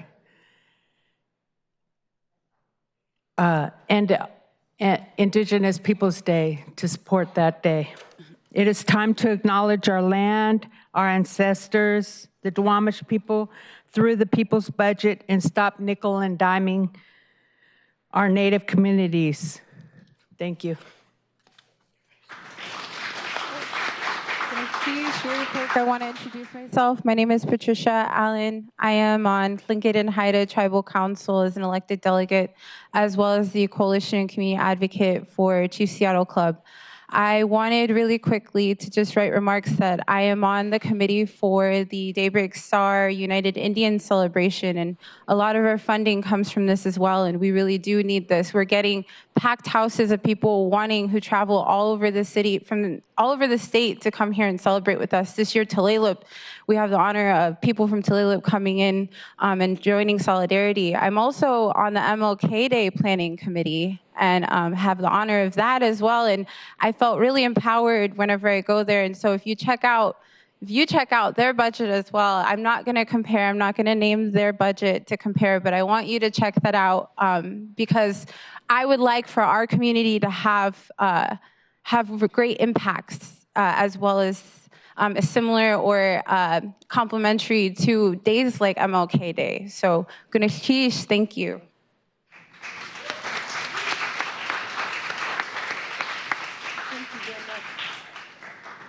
Next speakers, we've got Ray Yo, number 36, and it looks like True, or Trey probably, number 37, and Lou Bella Bowen, 38. Good, hi. Good evening, council members. So I'm actually replaced Ria Yo, who had to go to another commitment, but my name is Alexandra Narvaez, and I'm an attorney with Legal Counsel for Youth and Children. And today I'm going to talk to you a little bit about our youth homelessness program, which works to improve the well-being of young people by advocating for their legal rights.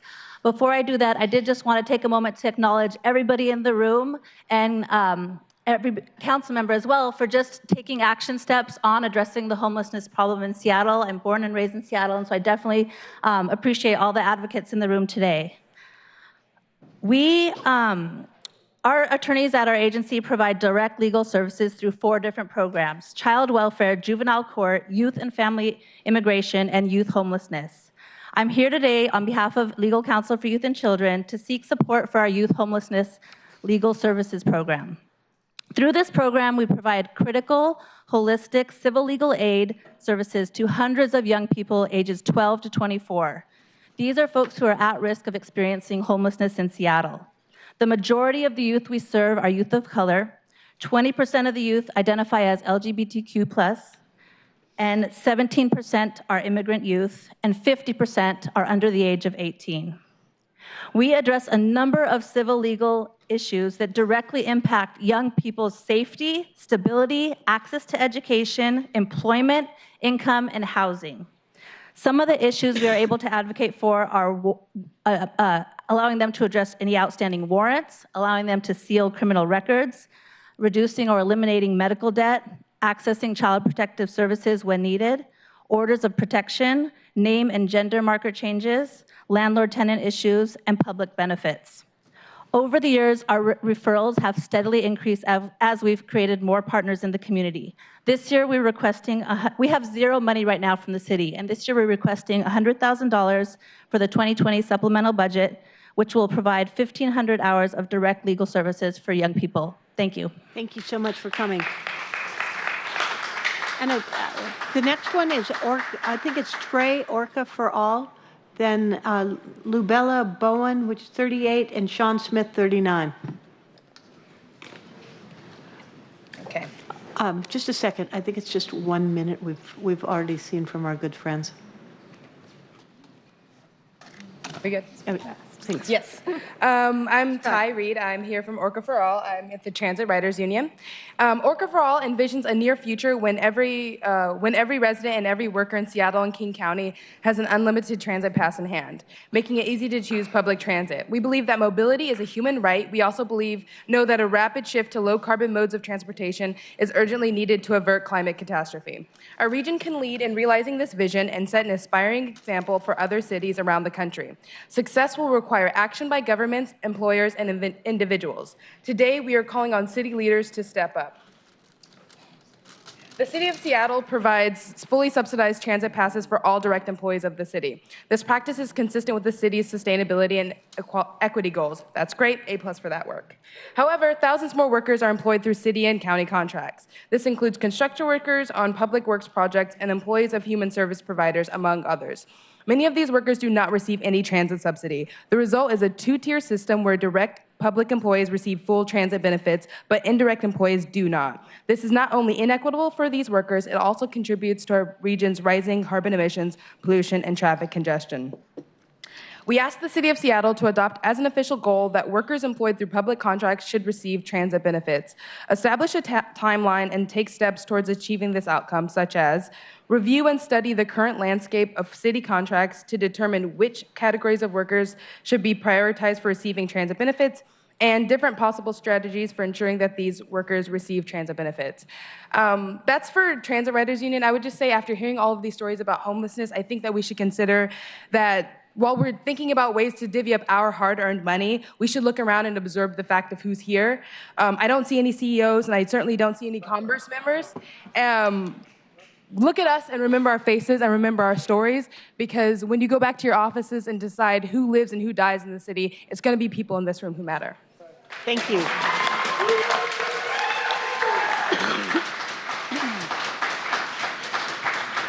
And number 38? And would you introduce yourselves, please? And we've got 5 minutes here for this group. My name is Benjamin Shabazz. This is Ludella. This is Eula Breland. This is Donna Jean. And we represent some of the residents at the Brighton Apartments in South Seattle. I need to see what is. Go ahead. You go first. This is to our representative, to all of you this evening, Bruce. Can you please use Bruce Harrell. These are written petitions of people on rent control. We're here for rent control tonight. And, yes. And I'm here because I was here last week. Sorry we missed you, so we decided to bring it to you, then maybe you have time to read them. To Bruce Harrell. And we live at the Brighton. I've been there 15, almost 16 years. And right now we're facing a dilemma of being moved out because of rent. We're all seniors. This is a senior-led building. It's also a building where when we first moved in, we were charged according to our income. And because of the area that we're in now, it's just off the chart. It's more than we can afford. The rent is superseding our income. We're seniors. We paid our dues as seniors, and now we're retired, and now we're faced with limited income, and now we don't know what we're going to do. We are a community. We have been there, everybody that's been there been 19, 20, 22 years, and we don't want to have to move. We look out for each other. We take care of each other. Everybody knows their neighbor, and we love being there, and we'd like to stay. So if we feel like we can solve this problem on rent control, then we would be thoroughly happy. And I want you all to know that I'm in it for the long haul. I'm in it to win it. And we will, in the end, with God on our side, we will succeed. And I want everybody to know that I am a winner. I am a winner. We are a winner if we stick together. We've been talking about it to each other, and so now we want to publicly let everyone know that we're on board for rent control because it's ridiculous. You know, it's needed. What are we going to do? Somebody has to speak up and say something or it'll go unnoticed. Thank you for your time.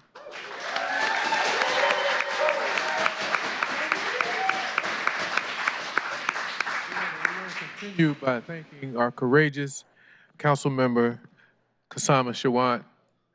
I want to thank you very much.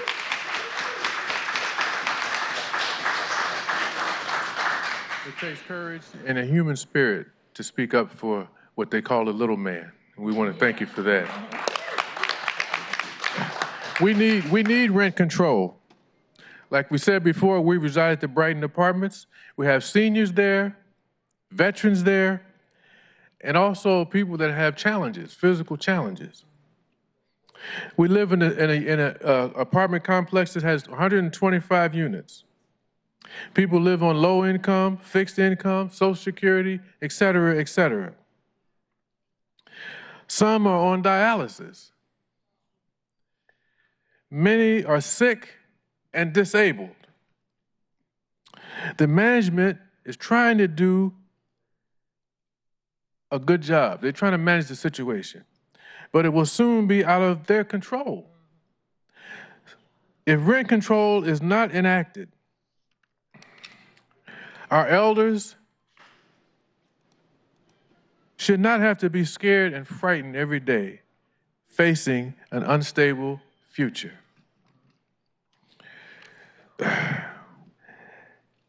And what that leads to is economic eviction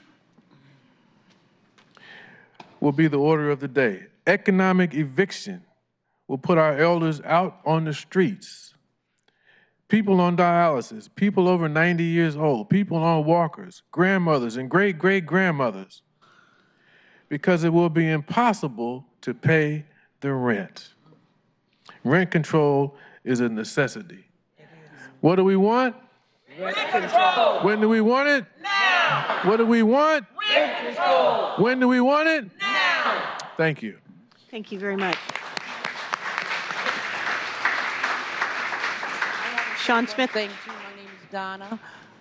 Jean, and I appreciate the fact that you guys decided to come here tonight. You need to hear what the people have to say in regards to their livelihood. You really need to take the time and sacrifice the time. When we were here on September the 23rd, none of you were here. So we say, thank you for coming here, but You should have been here last time, and you certainly should be here from here on out. Thank you.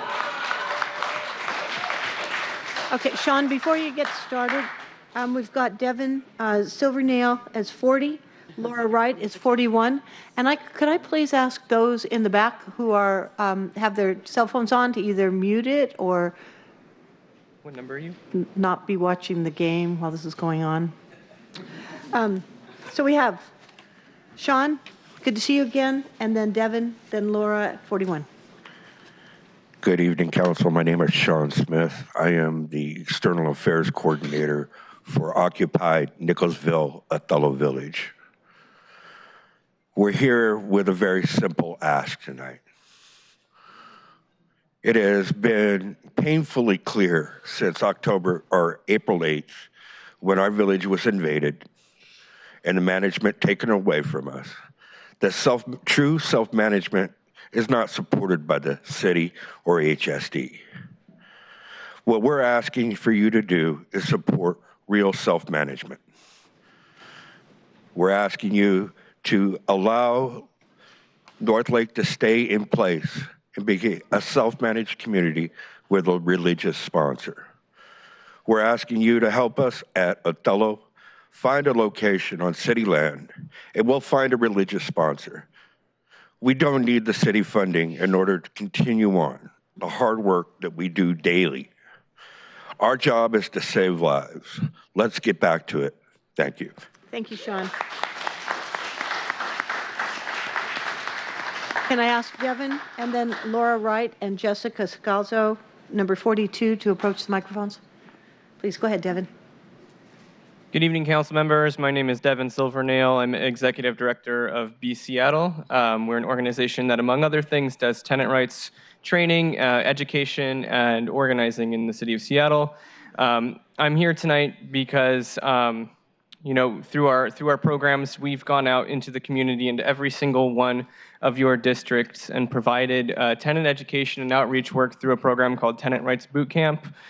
We've, over the past 3 years, done 45 of those across Seattle.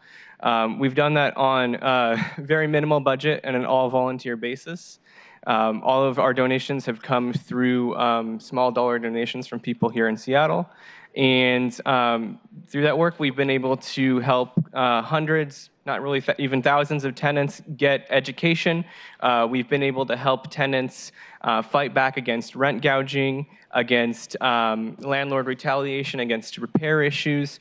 We're even working here with the folks from the Brighton Apartments on their issues as well. And that's, I'm coming here because to continue doing that work in a consistent way, we need to have a bigger budget. And so we're asking, as part of the people's budget this year, that you fund Tenant Rights Boot Camp, that you expand this kind of outreach work that we're doing to help tenants in the city. I also wanted to come here as co-chair of the Seattle Renters Commission, a commission that recommended to every single person up here in April to support rent control in Seattle. We didn't actually just recommend Councilmember Sawant. I know that for reasons you weren't able to come to the meeting on Monday for the Renters' Rights Committee, but I do have these beautiful petitions for you, and I know, Councilmember Herbold, we talked. You are a tenant advocate, so I know that you'll like these. I have one here for you, Councilmember Herbold, and then I have one here for you, Councilmember Bagshaw. Just read these stories. I think they're going to touch you, and then I know that you will make the right decision and support us in Seattle for rent control. Because what do we want? Rent control! And when do we want it? Now! What do we want? Rent control! When do we want it?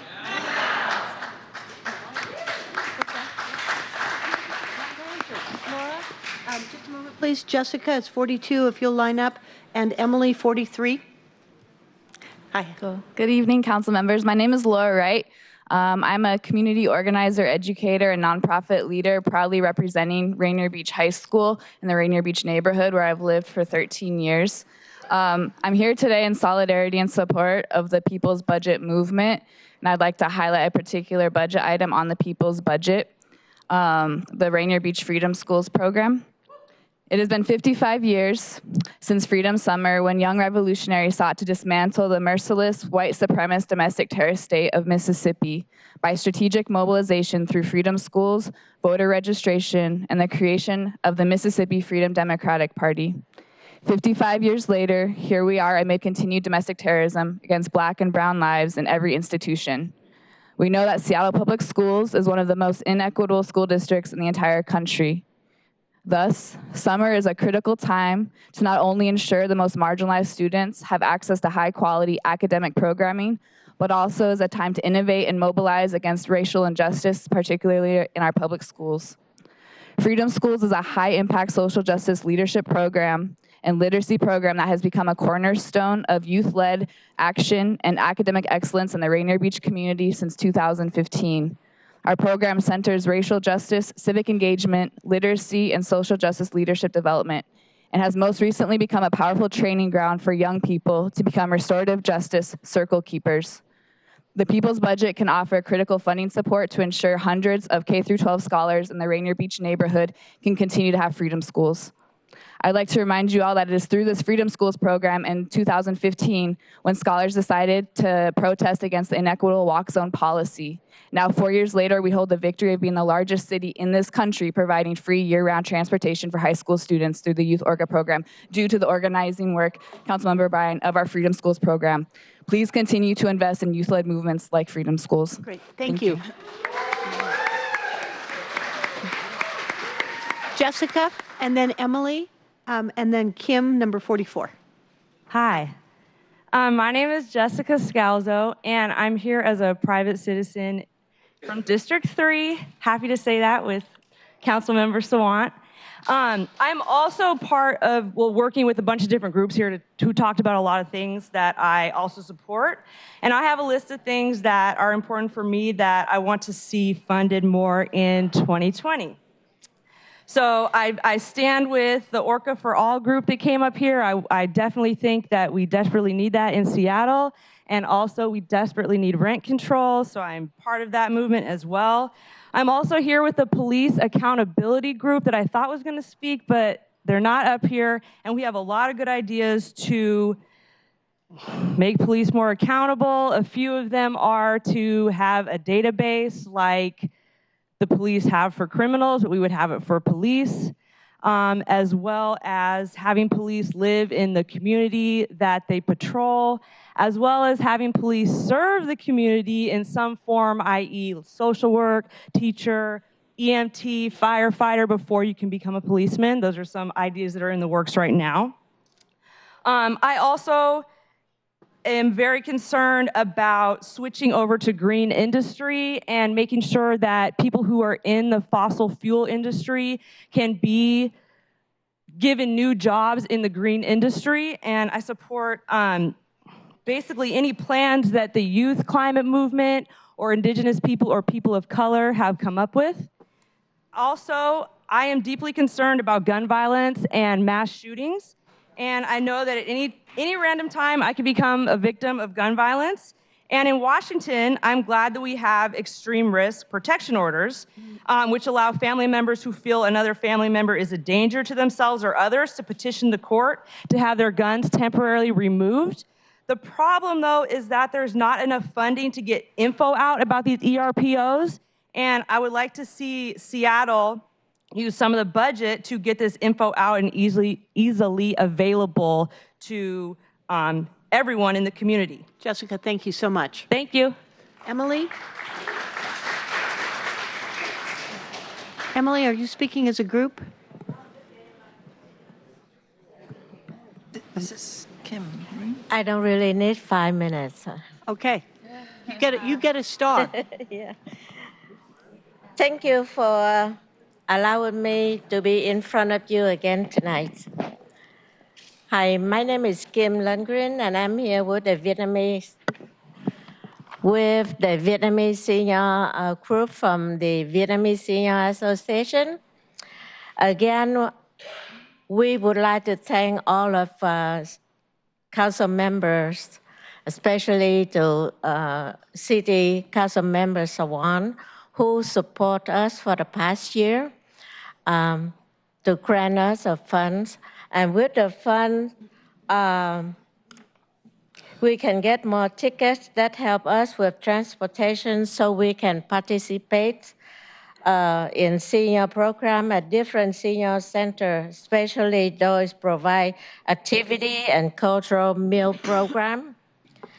It means that we have opportunity to be out of the house that prevent us from being isolated from the community. It helps us having healthy life. And with this fund, VSA organized some special recreation field trip for us. For the past year, we have opportunity to visit Telecom Village, Canada, and Oregon, where we had opportunity to learn about American custom and culture. We need VSA. Tonight we are here. We ask all city council members to consider our needs and continue to supporting us. Your support really makes difference for our life. Thank you. Thank you so much.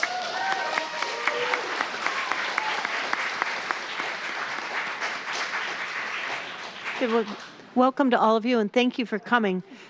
Did Emily, number 43, did she leave us? Emily? Okay, the 45 is Barbara Finney, then and Adam at 46, and Chris Van Dyke at 47.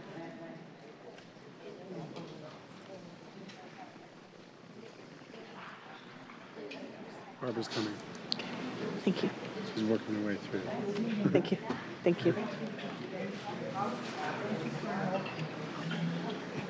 Barbara's coming. Just let's give her a chance. Barbara, then Adam, then Chris Van Dyke. Hi, Council. I'm Barbara Finney from District 5, where more than 50% of the people are renters and rents are sky high. Funding 30 more tiny house villages would help provide critical life-saving homes to people who currently sleep outside or in vehicles throughout Seattle, including all our neighborhoods. The navigation team sweeps are cruel and wasteful. Council please use the $10 million spent on sweeps instead for tiny house villages.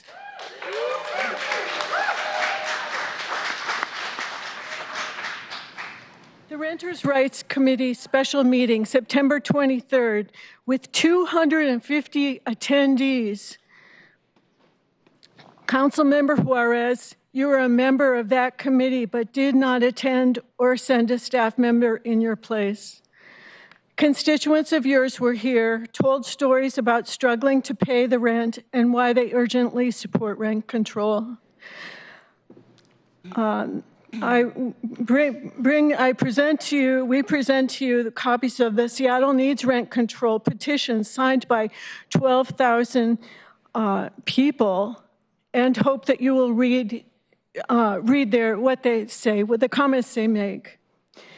The labor union, AFGE, American Federation of Government Employees, Local 3197, representing the employees of the Seattle VA Hospital, and Seattle Democratic Socialists of America, and the Seattle Transit Riders Union have endorsed Councilmember Sawant's Seattle Needs Rent Control resolution. We call on you to endorse her rent control ordinance for citywide rent control free of corporate loopholes. What do we need? Rent control. When do we need it? Now. Thank you. Thank you. 46, Adam, and then 47, Chris Van Dyke. Okay. Hello? Hello. Hi. Hi. I'm Adam Capello, and I'm here representing my union, the UAW Local 4121. Yeah. We represent over 5,000 academic student employees and over 1,000 postdocs at the University of Washington.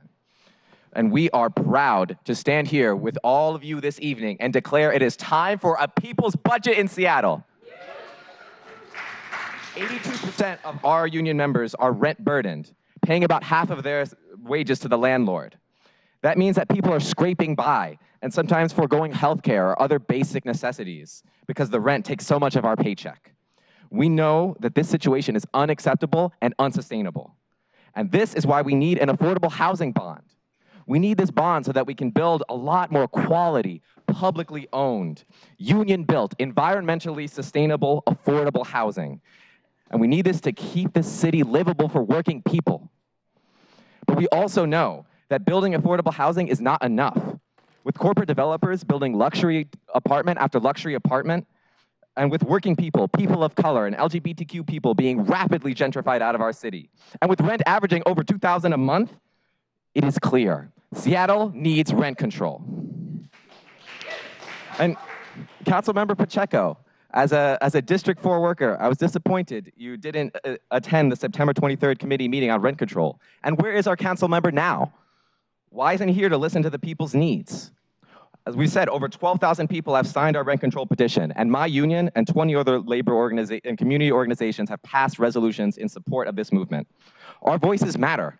You and the other council members need to hear our stories and support our struggle for rent control. And that's why we're delivering a copy of the petition signatures to Councilmember Pacheco's office tonight. He stood with us before at the work session hosted by Councilmember Mosqueda while the postdocs are fighting for a contract, and we ask for you to stand with us again now. Thank you, Adam.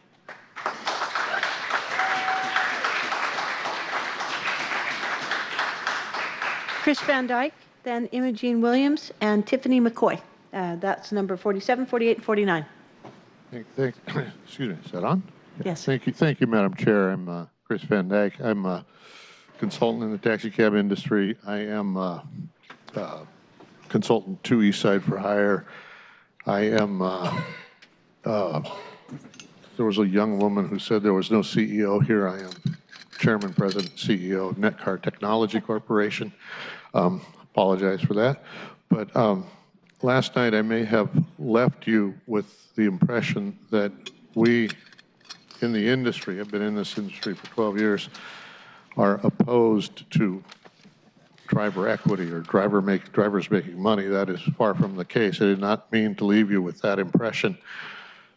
We are opposed to a proposal that raises fares on Uber, Lyft customers, but takes that fare increase and doesn't put every penny of it in the driver's pocket. We think it is entirely disingenuous to take that revenue and put it in other city projects that may or may not benefit a driver who, under current conditions, is being forced to work or has to work at what any accountant will tell you is less than the cost of operation. Our industry, in the taxi industry, our vehicles sit idle because the city mandates that we operate at $2.60 per mile.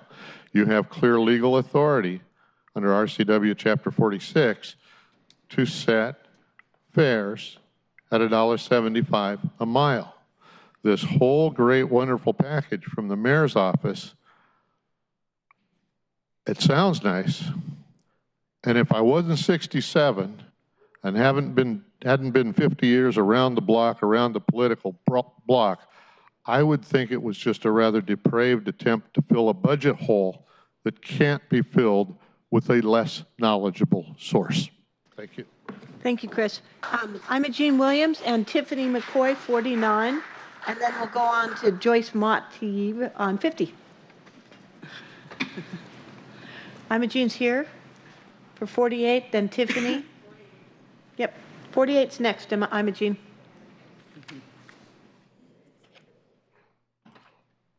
A people's budget, programs to help the people of our diverse city, which we are so proud of. Tiny house villages, heat, showers, which is what we were going to do with the head tax, in case you should remember.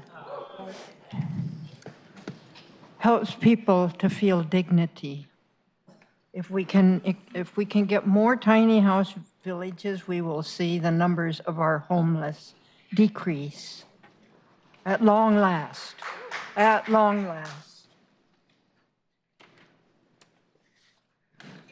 Freedom School in the summer to make things more fair for our kids.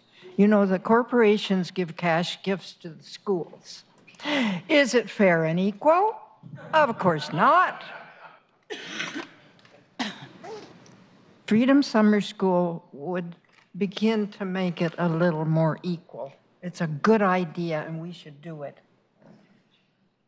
LEAD, Law Enforcement Assisted Diversion.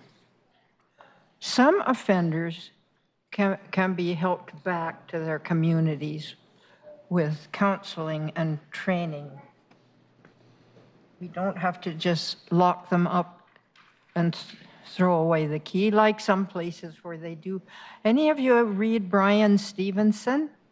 You did? Absolutely. Well, you know what I'm talking about. We want to go a different direction here. We want to help the offender to come back. So think about these programs seriously because they will help our people. Thank you very much. Thank you,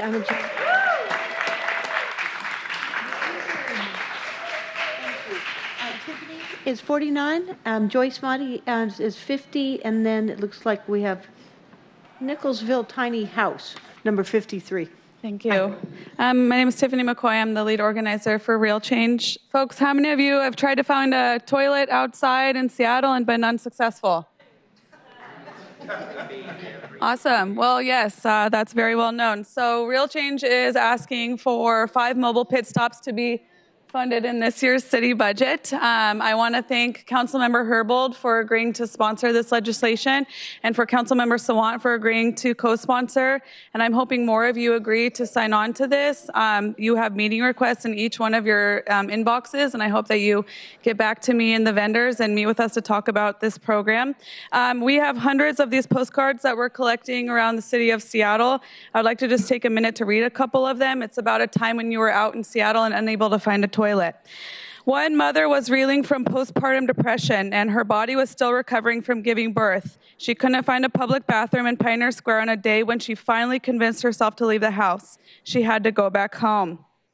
Another was out with a friend who was in a wheelchair and could not find a bathroom that was accessible. That should not be the case, especially post-ADA. Another had to search for 30 minutes to find a bathroom for their family, and they had to end up leaving downtown just to find a bathroom. Her son ended up pooping his pants. Another individual said Tuesday morning, luckily they found a Starbucks, and since they were white, they weren't harassed by the employees or glared at. This is a frequent occurrence. I have hundreds more of these. I plan to share them all throughout budget. I want to invite everyone to an action for the next public hearing right outside on the plaza. We'll be trucking in a bunch of honey buckets and having poo emojis all over the place. So come, use the bathroom, and talk to City Council about why we need to fund public toilets finally. And then I just heard from the Human Rights Commission, which is an endorser of this campaign. They just met downstairs. Councilmember Bagshaw, you will be expecting a letter from them asking you to include this in your balancing packet. So everybody poos, everybody needs a place to go. Cheers.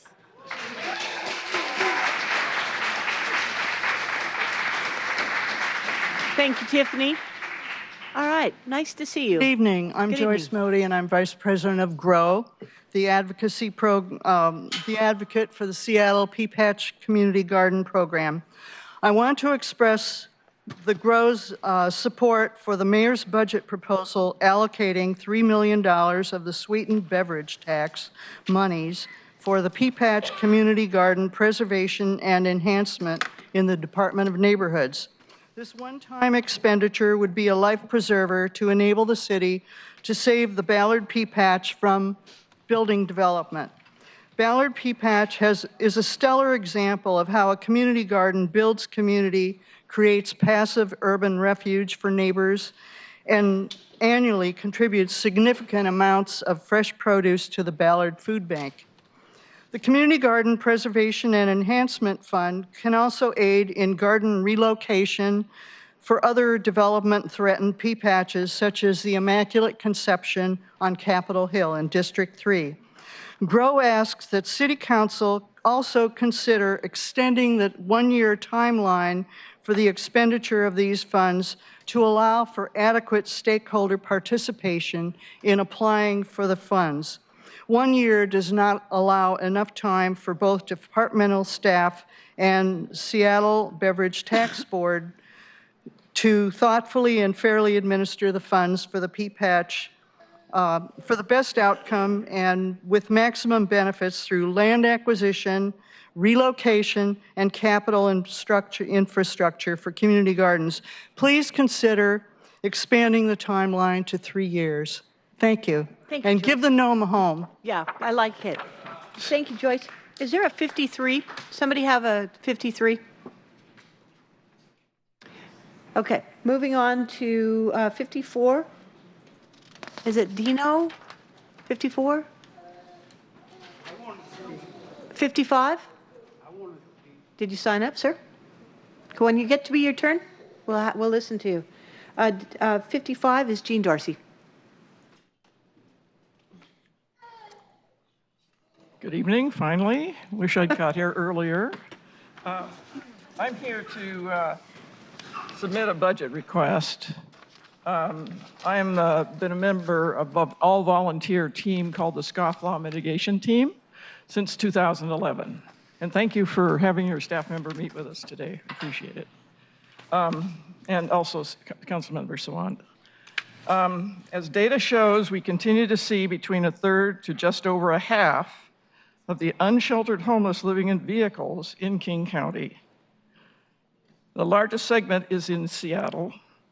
At present, there is no funding effort at an intentional outreach to vehicle residents of any substantial nature that will provide them harm relief and a possible path to exit their vehicles. We have performed scofflaw mitigation since 2011 in partnership with the Seattle Parking Enforcement and the Seattle Municipal Court. We further advise many funded nonprofits who incidentally encounter vehicle residents and have no staff trained to address them. We now work with LEAD and REACH, though we remain unfunded. This proposal asks that you fund the scofflaw mitigation to include attendant harm reduction options, and that the downtime between scofflaw referrals, we don't get them every day, will be utilized to do intentional vehicle outreach. Given spending on homelessness efforts, this might be the program offering the most for the least. And of course, it would be the only intentional outreach to vehicle residents beyond cleaning trash adjacent to RVs. Please ask us for more information on how this will work. You may or may not know that when coordinated entry for all will now require creating pathways for vehicle residents due to HUD rules, which has not occurred to date. This type of effort would allow CEA a way to meet that requirement in Seattle. Vehicle residents are simply not getting into the system, so they're not being counted. Thank you, Jean. I have my budget ask here. So 56 is Aaron Rance, and it looks like 57, 58 have crossed their names off. 59 is Mac McGregor. So Aaron Rance is next. Hi, Aaron. Hi. My name is Erin Rance, and thanks for listening. I'm here as a private citizen. The Human Services Department, the budget is $12 million for them this year, and I guess that's a 17% increase over last time. And there would be better focused on more tiny house villages and safe parking areas over the navigation team and cleanup crews. Salaries and heavy equipment for those take up a chunk of the budget. And the navigation team isn't doing much to improve the lives of people living outside. The cleanups, the sweeps are designed to wear down the resolve of people just trying to exist in this increasingly corporatized city and move them to shelter or away from Seattle. But you'll find that pushing people from place to place and throwing away their belongings doesn't improve their lives and doesn't make them go away. We have to look at people's need for independence and autonomy in their living situations and respond accordingly with situations like safe parking and tiny house villages and other solutions which I'm not mentioning because they need to come from the people who are experiencing homelessness. And of course, more money for heavily subsidized apartments. Thank you. Thank you very much. So it's Mac McGregor, number 59. Excellent. And after Mac, we've got 60, John Perkins, and 61, looks like Del Patterson. Thank you. Hi. Thank you all for taking the time to listen to the community. I support rent control and renters' rights, and thank you for the recently passing more renters' rights. But we also need to fund education around those rights and how people can access them. I just want to remind everyone to please also include budgeting for groups like B Seattle and LGBTQ allyship who do renters' rights boot camps and tenants' right boot camps in the city, and help people understand how to navigate those rights. We can have all the rights and ordinances and legislation in the world. If people don't know how to navigate it, it doesn't help anyone. So we need to also fund that education factor around that. Also, please give more funding to the Office of Civil Rights, because when people are discriminated against and have complaints, they need to be able to have those investigated. And right now, they're backlogged and they don't have enough people to do that. So I would urge you to please give more money to the Office of Civil Rights and the great work that they do. Councilmember O'Brien, I know you missed the meeting, but I know you're a guy with a big heart, and so I want you to please take some time to read these stories of people who are fighting for rent control like I am. Most of you know me, and you know that I'm passionate about this city and do all that I can to help this city and our residents. And I and my family are someone that without rent control may no longer be able to live in this city soon. So please fight for rent control. What do we need? When do we need it? Now. Thank you, Matt. John Perkins, good to see you. Del Patterson, and then Peggy Holtz. Hello, Council, again. 2 minutes starts now. I'm going to mention 6 dates: 1789, 1975, 2006, 2013, 2018, 2019. Here we go. 1789, the Constitution was drafted. They forgot a few things. The citizens organized and added 10 amendments, so it was clear in the public document what the government intended for people's rights. 2075, the state passed a referendum through citizen initiative that raised lots of money, part of which came to the city to buy certain properties, which the city began to share ownership with nonprofits. 1975, Wes Ullman, who's a model mayor. If any mayors are currently in office, would like a lesson on how to do this office, please consult his administration. There was tremendous goodwill, particularly for the property I represent, which are mutually offsetting benefit property, which shares the work of the community organization in turn for a reasonable rent paid to the city. The city, being the landowner, is responsible for initiating repairs and upkeep. In the last 5 years, our organization, the Central Area Senior Center, has spent of its own funds $685,000, which by practice ought to have been from the city. 2013, in answer to the slide, one of the city mayor's administration said there's no reason not to give deed control to these properties that are part of mutually offsetting benefits. 2018, it was not in the budget from the mayor. Thank you, City Council, with a resolution 31856 to put it in writing, make it clear so the public can follow the public business.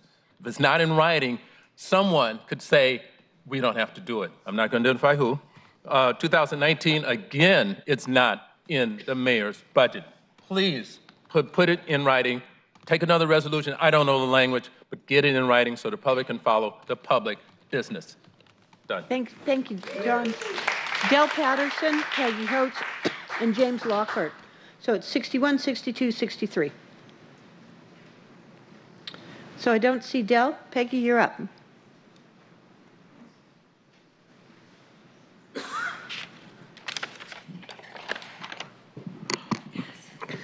Good evening. My name is Peggy Holtz, and I'm a Nicholsville founder and a volunteer. I'm commenting today on the Mayor's Human Services Department proposed budget. On page 182, there's an incremental budget change titled Reciting Tiny House Villages. At a time when there's a desperate need for more tiny house villages, this budget proposal includes a whopping $1,200,000 plus to shut down and remove 2 tiny house villages. This is insane. In fact, I almost wonder if it's a typo. We oppose the closure of both the 2 villages threatened. One is Nicholsville's tiny house village, Northlake. Nicholsville Northlake can continue running with Gift of Grace Lutheran Church as its religious sponsor. This arrangement only requires the land, and the city won't have to pay Lehigh any operating cost. The residents would be thrilled to get away from the harassment and intimidation they've suffered from HSD and Lehigh, and the city of Seattle would be saving money. It's a win-win. And yes, we need more tiny house villages, but HSD's promotion of one organization, Lehigh, to hold a monopoly over every tiny house village in the city is just not best practice, and you know it. Thank you. Thank you, Peggy. Mr. Lockhart? James, I don't go by Mr. or Sir. Okay, 63, Thank and you. then looks like Richard Broden, 64. My name is James Lockhart, and I work with the organization called Drive Forward. And I'm also going to say I'm going to speak for myself as well. So the good things that I say is Drive Forward. The bad things that I say, that'd be me. First of all, what's that thought? Taxes, let me back up. Deactivation and hourly rate should be separate from the taxes when it comes to the TNC. Those things should be separate. They shouldn't be the same. I've been doing rideshare for 3 years now. I believe that the ones who say they're not making an earning with this aren't doing it properly. Last year, I grossed over $100,000, which is a record for me, working for myself. So the thing that I don't understand is I agree with the housing. You know, we need more housing. I agree with the homelessness and all the transit and all that stuff. What I don't agree with is why are we being taxed? Why do we as rideshare people have to pay for it? Because there's nothing there for us. We put on the table a $27.50 base pay that would benefit drivers and bring benefits to the drivers directly, and it was tossed aside before anybody looked at it. That is unfair. I believe that the union is giving a lot of fake news, and fake news to me is a lie. They're telling these drivers of these different communities stuff that they say they're going to do and can do, and they cannot do it for them. I'm just asking to take a look at what Drive Forward Committee put on the table, bring us to the table with housing, transit, and the union when you're talking about this budget. Thank you. Thank you very much. Richard, number 64, Calvin Jones, 65, and Raymond Lee, 66. 64? Yes. If you're Richard, you're up. Hi, my name's Richard Browder, and I drive my car just for Lyft. I'm a rideshare driver. I do pretty good, maybe not quite that good, but I've hit I've hit over 18,000 rides in the last 4 years, and I've got to know a lot of people in the city. The thing that I don't like about this tax, it almost feels punitive because we aren't part of the TNC organization, people. I don't think it's fair. Today I had a young lady that I had to take home because the buses don't run really well in the middle of the day, so she could take a nap between her 3 jobs so she can pay rent. I think that the rent control would be well deserved by these people. I do like this job. I like people. More often than it used to be, I get a line ride where I go pick 3 people up and I take them to either the same or within a few blocks of each other. I have a hybrid car. I get over 50 miles to the gallon. Half of the day, I put 17 people to wherever they needed to go, a lot of them 2 or 3 at a time. You can't tell me that, one, I'm not leaving a smaller carbon footprint than other ways. And 2, I get to see people sometimes on these rides share knowledge and become friends. And a guarantee for drivers, I think, is really bad. I drove cab many years ago, decades ago, back home in Alaska. Once you learn the town and apply yourself, you can make a pretty good living at this. The people who complain about not making the money don't pay attention to the patterns in the town. And or in our system, if you get a rating of 3 stars or below, you'll never get paired with that person, rider or driver. And some drivers won't get paired with their rides ever again because they're not rated well. Thank you. Calvin Jones, 65. Raymond Lee, 66. It looks like Hannah McCauley, 67. Do we have 65? Nope. 66? Just raise your hand if you hear me call, so we give you time to get up here. 67? 68? Johnny Mao? Good, thank you. And Johnny, after you is Josh Castle. I know you're here. And Hillary Coleman is 70. Hey, council members. My name is Johnny Fickrue, and I'm with Got Green, and I'm rocking with Decriminalize Seattle. Today, we're here to reject the investments proposed with more policing, probation, and surveillance. This is not what makes our community safe. You know, last Friday, we saw thousands of folks at the climate strike, and they were calling for a Green New Deal for Seattle. Well, a Green New Deal is about transforming the extractive economy, the economy that thrives on pain and profit, into one that centers on regeneration and healing. So with this logic, the city shouldn't be investing in more policing and surveillances with emphasis patrols. Instead, these funds could be used to support real solutions to public safety, including things like free transit, so that the public can safely get to their homes, get to their hoods, get to wherever they need to be, including affordable housing where folks don't have to worry about displacement or evictions, where everyone has stability. And I'm talking about good paying green jobs, where folks don't have to be working multiple jobs to keep a roof over their head. We all deserve living wages. And that's what public safety means in my community.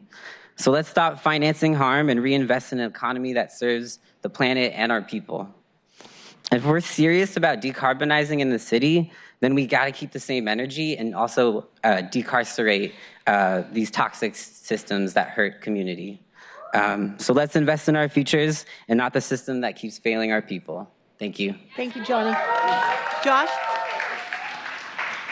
Josh, do you have a group? Are all 4 going to speak? Yeah, we're going to speak as a group. Is that okay? Sure, you bet. Great, 5. thanks. Good evening, everyone. Nice to see you. Actually, I'm going to hand it over to Becca first. Hi, I'm Becca Finkus, and I work for Lehigh with the Tiny House team. We are grateful to you and our partnership with the city for the funding and support of our 8 tiny house villages in Seattle. As you know, tiny house villages are the preferred shelter for people being swept by the navigation team and for people living in vehicles. 196 people died living on the streets last year, and we believe and hope that you do as well, no one should die from homelessness. These villages shelter close to 1,000 people per year and have high rates of exits to long-term housing compared with other shelters. They are cost-effective, especially compared to projects such as the retrofitting of the jail, Harborview Hall, and the Navigation Center. City-owned, private, and faith-based land exists to accommodate more villages already. This is especially cost-effective given the thousands of volunteers and donors who help set up these villages and donate to build the houses, and they're ready to jump in and get started in doing it again. We have dozens of tiny houses built and donated by skilled volunteers sitting in warehouses, garages, and driveways with no place to go. We are requesting that the City Council support the allocation of $6 million from the sale proceeds of the South Lake Union mega block or other sources to support 10 new tiny house villages with 20 to 60 tiny houses in each village. 300 to 500 new tiny houses will shelter an additional 800 to 1,200 homeless men, women, children, and keep them safe in warm, heated tiny houses with hygiene and community facilities. 5 of the villages would be resident self-managed with a paid site coordinator similar to Enter Bay, Georgetown, and Camp Second Chance. 5 villages would be operated on a harm reduction model with 24/7 staff, including behavioral health specialists who can help people on their path to treatment and recovery. All villages will have on-site housing navigators and case managers. The code of conduct includes meeting with case management for housing, employment, and other services. Tiny houses will be built by a combination of volunteers, vocational programs, students, pallet shelters, and other groups, companies, and individuals. All villages will have a community advisory committee comprised of businesses, neighbors, and faith partners that represent the neighborhood around them. My name is Naomi C., and I am a student at the University of Washington and a volunteer with Lehigh. Georgetown Village is an example of an incredible village on city-owned land. It is home to 60 people, including couples, families with kids, and people with pets. The village is self-managed and democratically run by residents. Lehigh provides operational and case management support, and referrals are made by the navigation team. 2 churches have already offered to sponsor and support the village. Keeping it open will save $600,000 in cost instead of shutting it down, moving, relocating everyone to set up a new village, something that would be extremely disruptive for the people living there, who came directly from homelessness to form a tight-knit community and strong bonds with neighbors, businesses, local faith organizations, and service providers. The village is performing extremely well, with 39% of residents moving into permanent housing, compared to other shelter programs that range from 4% to 20%. The Georgetown Village Community Advisory Committee, the residents, the Georgetown neighbors have expressed strong support for the village to stay open. And 71% of Georgetown neighbors surveyed support extending the permit. From the village's engagement with the Georgetown community to their continued commitment to serve everyone who walks through their door, Georgetown Tiny House Village is a shining example of the community and people we should all aspire to be. Please keep it open. I'm Josh Castle with Lehigh. I want to also please ask that you pass Councilmember Sawant's legislation to authorize more tiny house villages in Seattle. The public hearing is on October 17th. I want to make sure everyone knows that. We need the tiny house village ordinance to pass before the end of March 2020, when temporary permit extensions expire for the villages that are not faith-sponsored. Please also support more funding to help the many people and families forced to live in their vehicles. In the one-night count this year, over 2,000 people and 19% of people who are homeless were living in their vehicles. We are requesting the council to add $382,000 in funding to support more safe parking. The University Heights Board recently voted to support safe parking, and I want to thank Councilmember Mosqueda and Pacheco for participating in the forum a few months ago to support that. I'm going to jump because I only have a little bit of time left.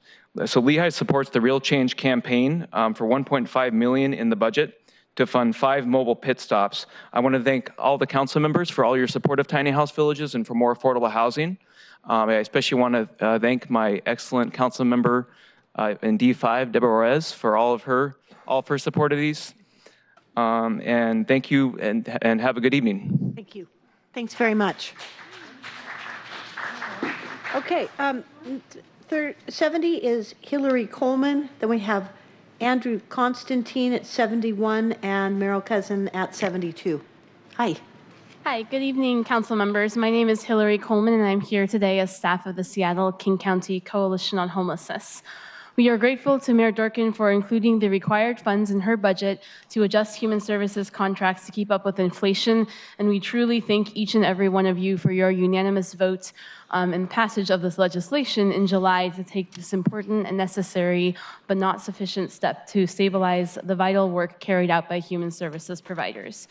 We support the full Seattle Human Services Coalition package and specifically urge you to take the next steps to close the wage gap for people who provide shelter, housing, skilled outreach, and guerrilla social work services by allocating $500,000 to carry out a robust comparable worth study analysis of benchmark jobs.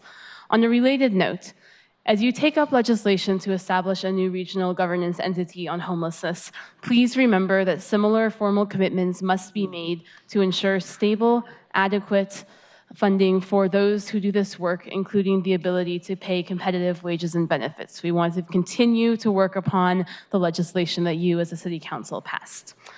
We support the Mayor's proposed one-time capital investments to support the work of our member organizations and are also glad to see new resources that focus on the urgent need for additional skilled nursing staff and other supports for the increasingly ill, disabled, and elderly people experiencing homelessness. We ask that you make additional investments in evidence-based programs such as LEAD and supportive housing, and not to squander the precious public resources on so-called enhanced probation and other unproven approaches.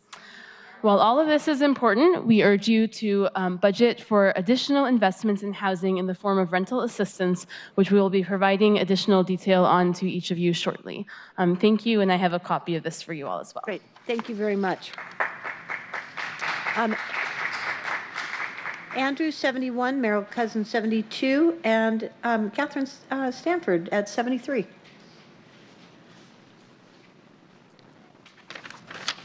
I'm next. Please. Hi, my name is Andrew Constantino, and I'm the on-site coordinator at Georgetown Tiny House Village. I spend a lot of my day telling people no. Every day, unhoused people ask how they maybe get placed into a tiny house village.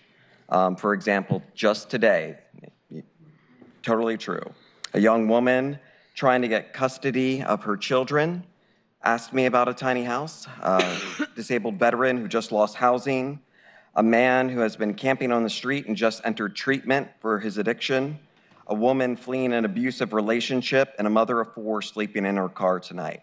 All asked me how they could find a tiny house village. These are people that I have to say no to because our village is full, like all the tiny house villages. What they have in common, what these people have in common is that they know that the tiny house villages are a safe place to be as they seek greater stability in their lives. Let's keep the capacity we have and create more tiny house villages. Help me say yes. Thank you.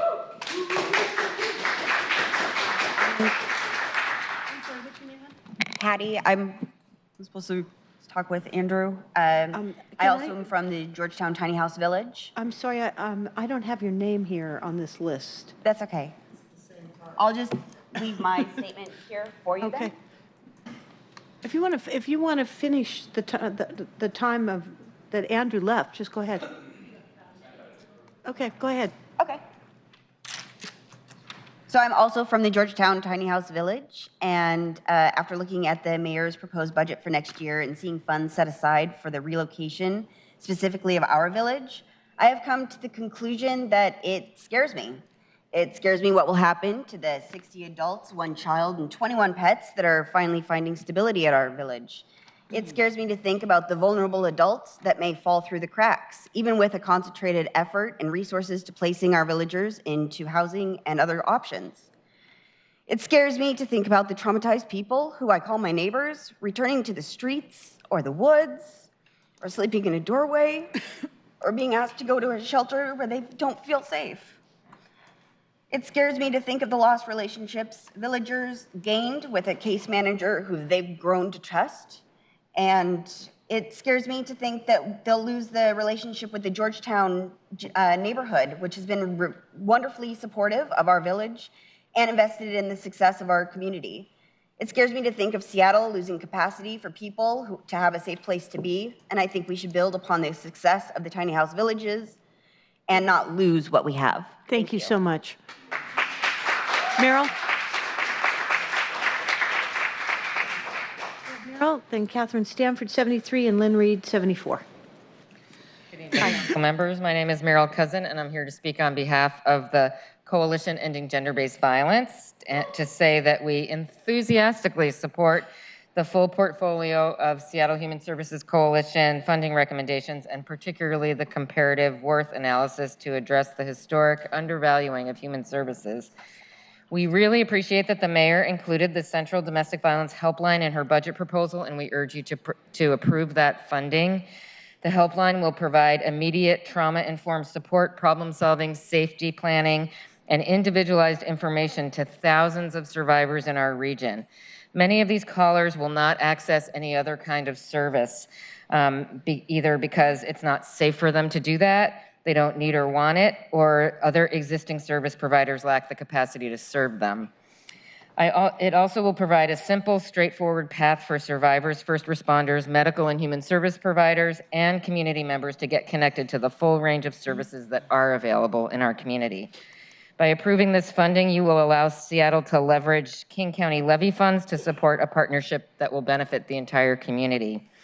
Finally, I want to thank you all for unanimously passing the ordinance earlier this week, which relieves a tenant experiencing domestic or sexual violence from liability for damages done to a rental property by their abuser. Financial hardship for survivors held liable for these damages, as you know, can cause a cascading chain of events that all too often lead to homelessness. By passing this legislation, you've removed a significant barrier to survivors trying to escape and heal from abuse, and even as importantly, you have sent a strong message that survivors are not responsible for their abuser's actions. Thank you to Councilmember Herbold for your leadership on this, and to all of you for this really groundbreaking policy and making it a reality. Thanks so much. Thank you, Meryl. Catherine, Lynn Reed, and then Evelyn Chow. Greetings, Council. This is Catherine Stanford, and I'm with BOMA, the folks that own, manage, and then the support folks for the buildings, the office buildings downtown Seattle. And I want to first of all thank you all for being here. I've been where you are, and I know we should really appreciate them for their hard work. We support the mayor's budget proposals regarding public safety. That's really our focus right now. We have growing concerns for the safety of our employees, our tenants, and people who provide the parking, the custodial, and the security services to our buildings. We definitely support the navigation team, and also believe having CSOs downtown especially, I don't think they were allocated for downtown, but is really beneficial for us, and a critical link to the police department. We recognize that there's so much of what we're dealing with are behavioral issues, and this is about getting help for the people that need it, and we support these programs. I'm going to take my BOMA hat off for just a minute here and say that I've been a member of the downtown community for almost 30 years, 15 of which was at Pike Place Market, where we provided many services for low income, particularly seniors downtown, and bathrooms that you can access as well. And I just want to say that I don't think that we will be able to solve our challenges unless we face them together. They are significant, particularly in the downtown area. And by vilifying each other and not understanding each other, I just don't think we're going to get there. And that does a true disservice to a great community downtown. Thank you. After Catherine, Lynn Reed. Lynn, are you speaking with this group? Good. We have 5 minutes, please. It's number 73. Oh, thank you. Yeah. No, Catherine is 73. Yes. So you're Lynn. Oh, no, I'm 73. Is that right? Well, that's odd, but go ahead. Are you Lynn? 73. My name's Dante.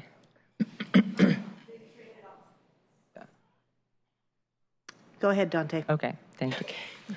Sorry, guys. Hold on for 2 minutes. Hi, my name is Dante. I'm a community member in Seattle, and I wanted to bring up a time when I was proud of the Seattle City Council, and that was the recent passage of the legislation to protect hotel workers. And it was really cool to see you follow the lead of the people who know their conditions the most, which is the mostly immigrant women of color who organized the legislation that you all passed. So I was proud of that. And I want to bring up some things in the budget that I'm not proud of and that I don't want our city to fund. And one of that is expanding the police and new money to hire police and incentive programs. I don't think that should be a priority for us. The emphasis trainings included, that's in the 2020 budget. A lot of us here are noticing that. And including the SPD navigation teams, the teams that clear homeless encampments. We don't want to see that. And then just in general, defunding military and police presence. Over the past 5 years, Seattle has spent $60,000 sending police to train with the Israeli military in a really dangerous exchange of tactics. So things like that, when there's people who need food and housing, are not to be on our budget. So I'm asking you to fund instead things like rent control for the elderly for all, Green New Deal and Freedom School, safety, and I'm not talking about expanded police safety, I mean real safety, which is housing, food, secure jobs legislation like the one you passed recently. So thank you. Thank you for coming, Dante. All right. Lynn Reed. Good evening, City Council. Thank you for hearing us all tonight. My name is Lynn Reed. I'm with the Trade Association Group on Drive Forward Seattle. Our membership consists of TNC drivers, for-hire drivers, and taxi drivers. We advocate and inform our members on how they can speak up for themselves with local and state legislation. So here we have Mayor Jenny Durkin proposing an additional 51-cent tax on rideshare trips in Seattle, pushing the total to 75 cents per pickup, making it the second highest rate in the nation. Consequently, an increase of this nature would cause a drop in ride requests, lower driver earnings, negatively impact availability of rides in price-sensitive areas, and create a questionably accessible driver's resolution center. The mayor is delaying the implementation of a minimum earning floor, the number one concern of drivers. Clearly, Mayor Durkin isn't listening to us.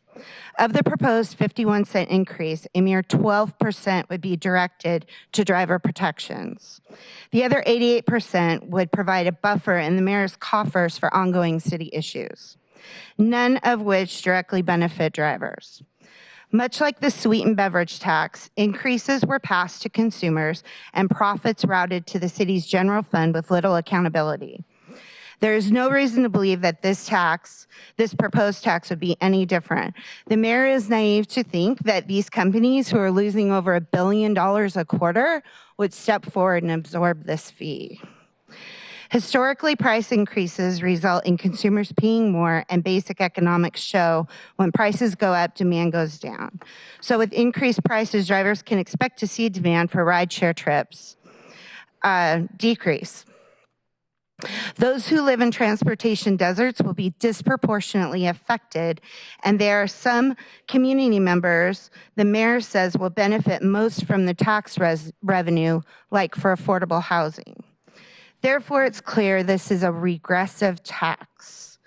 I agree the issues of transportation and affordable housing are important. It just affirms this tax isn't in riders' or drivers' best interest. Mayor Durkin said this increase will provide driver protections with the new Driver Resolution Center. While I support a Driver Resolution Center, I'm concerned whether there will be equal opportunity access to that program.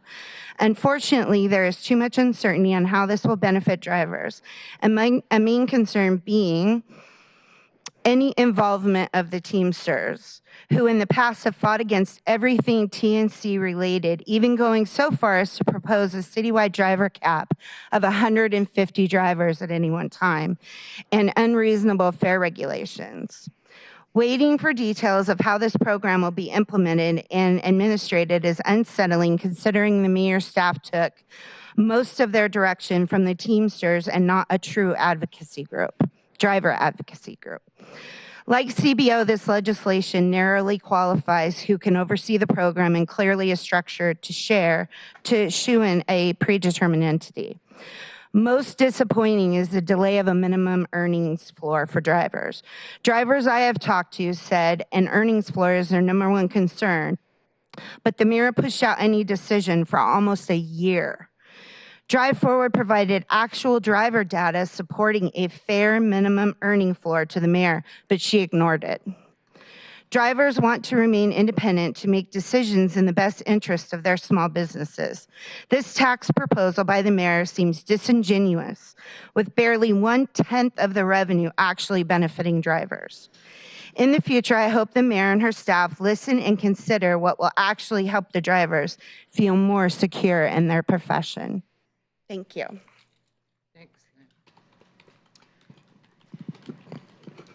I'm Virginia, and I'm an Uber driver, and I also represent Drive Forward.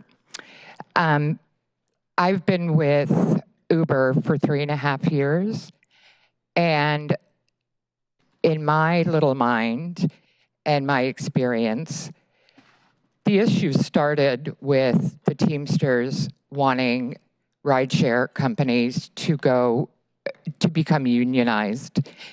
And they were angry about Teamsters and taxi drivers were angry about Uber and Lyft making money. They were not treating their own customers fairly. They were not doing the job that they had been so well compensated before. There are horror stories from every rideshare rider above the age of, say, 20, 25. I'm going to have to ask you to come to an end. Oh, sorry. Just wrap up. Finish your sentence. Okay, got it. The tax by Mayor Durkin is a Band-Aid for the Teamsters. It has nothing to do with the quality of our lives or improvements. And the monies that are already in the budget have to be there. There's so much revenue that the state and the city has that why put it on the drivers? I'm going to have to ask you to stop. Thank you. Okay. As a group, you had over 5 minutes now. Got it. Thank you. Sir, I understand you had an emergency. You were number 61, and Yes, please step up. Thank you for considering that. And it's Mr. Del First of Patterson. all, I have 2 points to make. I want to greet the council members here honorably and the constituents that are remaining. The first one is the Uber taxation. I think it's very unfair. I testified before the council before, and it's a thing about technology. I don't think the mayor understands what Uber Technologies is. Now, I am a social scientist of human geography from the University of Washington who has done research on this extensively, and I've developed a term called innocently ignorant. That means that's a nice way to say you don't know what Uber Technologies is. The city needs to learn what Uber Technologies is. Introducing myself as Del Patterson, but you guys know me as Minister Deputy Patterson, founder of Outreach Ministries USA, where I used to work with gangs since 1987 successfully. My Uber profile here reads, I'm the Washington State Director for the NJOF. You'll have to Google that to find out what it is. I'm a native of Conroe, Texas.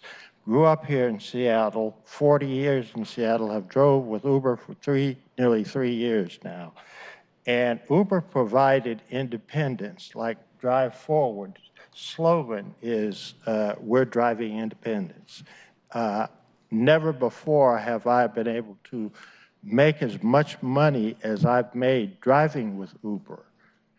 Uber just sold the company now, and things are changing. And I don't know, I can't tell you what the new technology will be, but we're learning it now. And I urge the City Council, Mayor Jenny Durkin, to forget about the tax. We make minimum earnings, less than minimum earnings. If it weren't for my tips, I couldn't survive. Thank you. Thank you very much for coming, and thank you for waiting. All right, so we have Evelyn Chow, and I think it looks like you got a group going. So yeah, we're with the CID Coalition.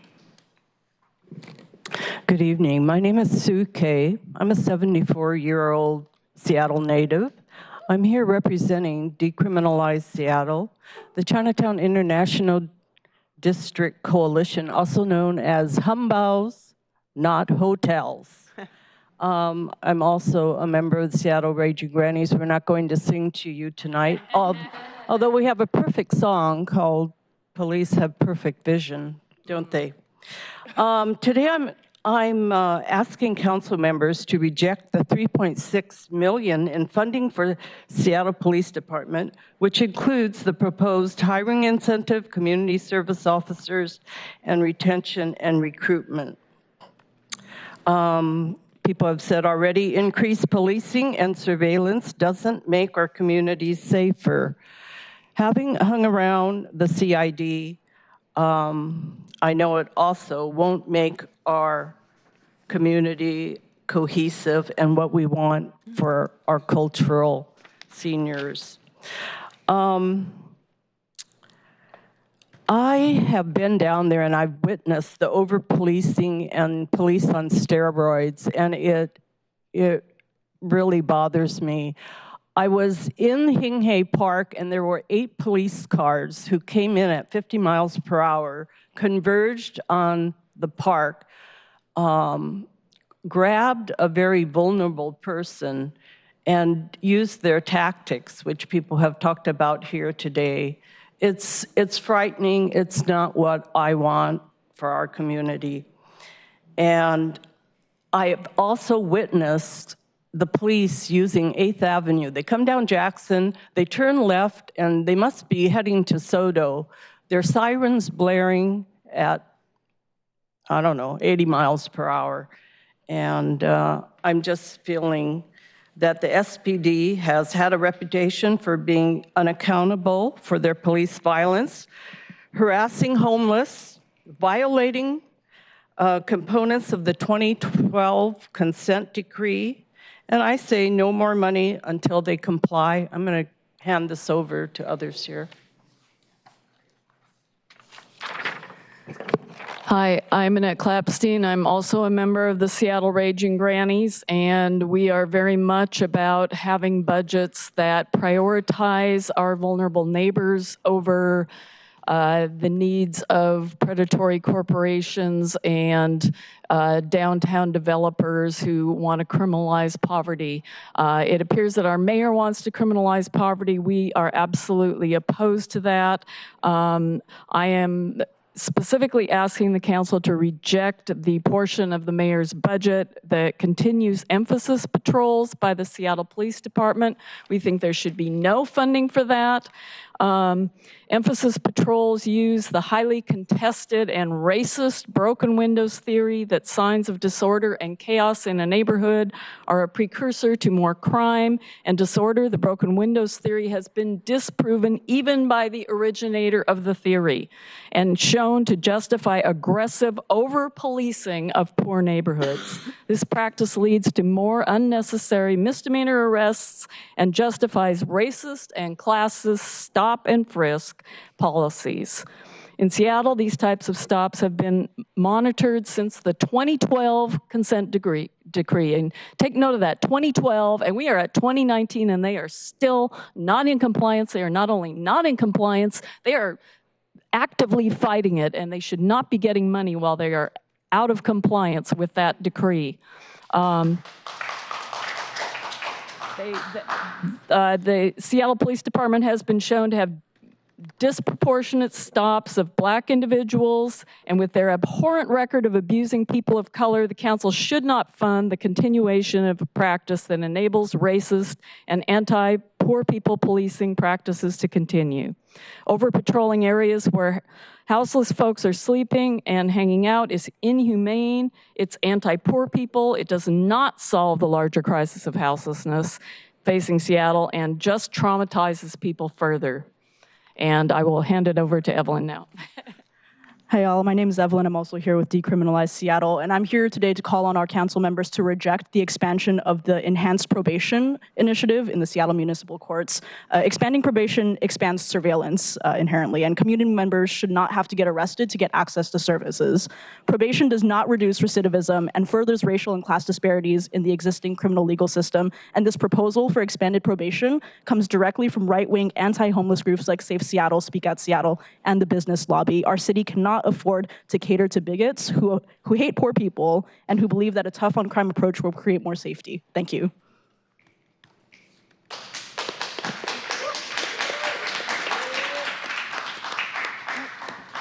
So we are like the youngest people here. Some of us came straight from school. Please listen to us. Don't crush our future, seriously. Do we have Joe Quintana here? I don't see him. Jason, 77. Name absolutely unreadable here, 78. Another unreadable name, but it looks like it's been scratched out, 79. Okay, please. And tell me what your name is. Thomas Emmo. Never would have gotten that. Oh, for sure. Thank you. The tall one. Oh, just a second here. Did you end up signing at the bottom of this list? So yes, I just insulted your signature. Tom, I can read that as down below 79. Yes. Thank you. Wasn't in the specified area, so okay. No fault there. Hello, City Council. Hello there. I'm Thomas Emmo, and I'm here to encourage each and every one of you to reject the $3.6 million of additional funding towards the police department. We need services, not surveillance. Police officers are not social service workers. We literally had social service workers come here and talk to y'all, along with many other community members who are taking democracy into their own hands and are doing the work. What they need is money. And what they need is more power to determine what they want to do with their own lives. We don't need, I'm just going to be honest, every additional dollar that goes to the police department funds death in installments. We don't need more sweeps. We need investment into communities, especially communities of color and low-income communities. We need more money going into the Georgetown Tiny House Village, and we need to invest in the folks who are showing up and are doing the work day in and day out. We need more support for social services, and we need to stop criminalizing people for just existing as they are. We need to support them, and we need to ensure that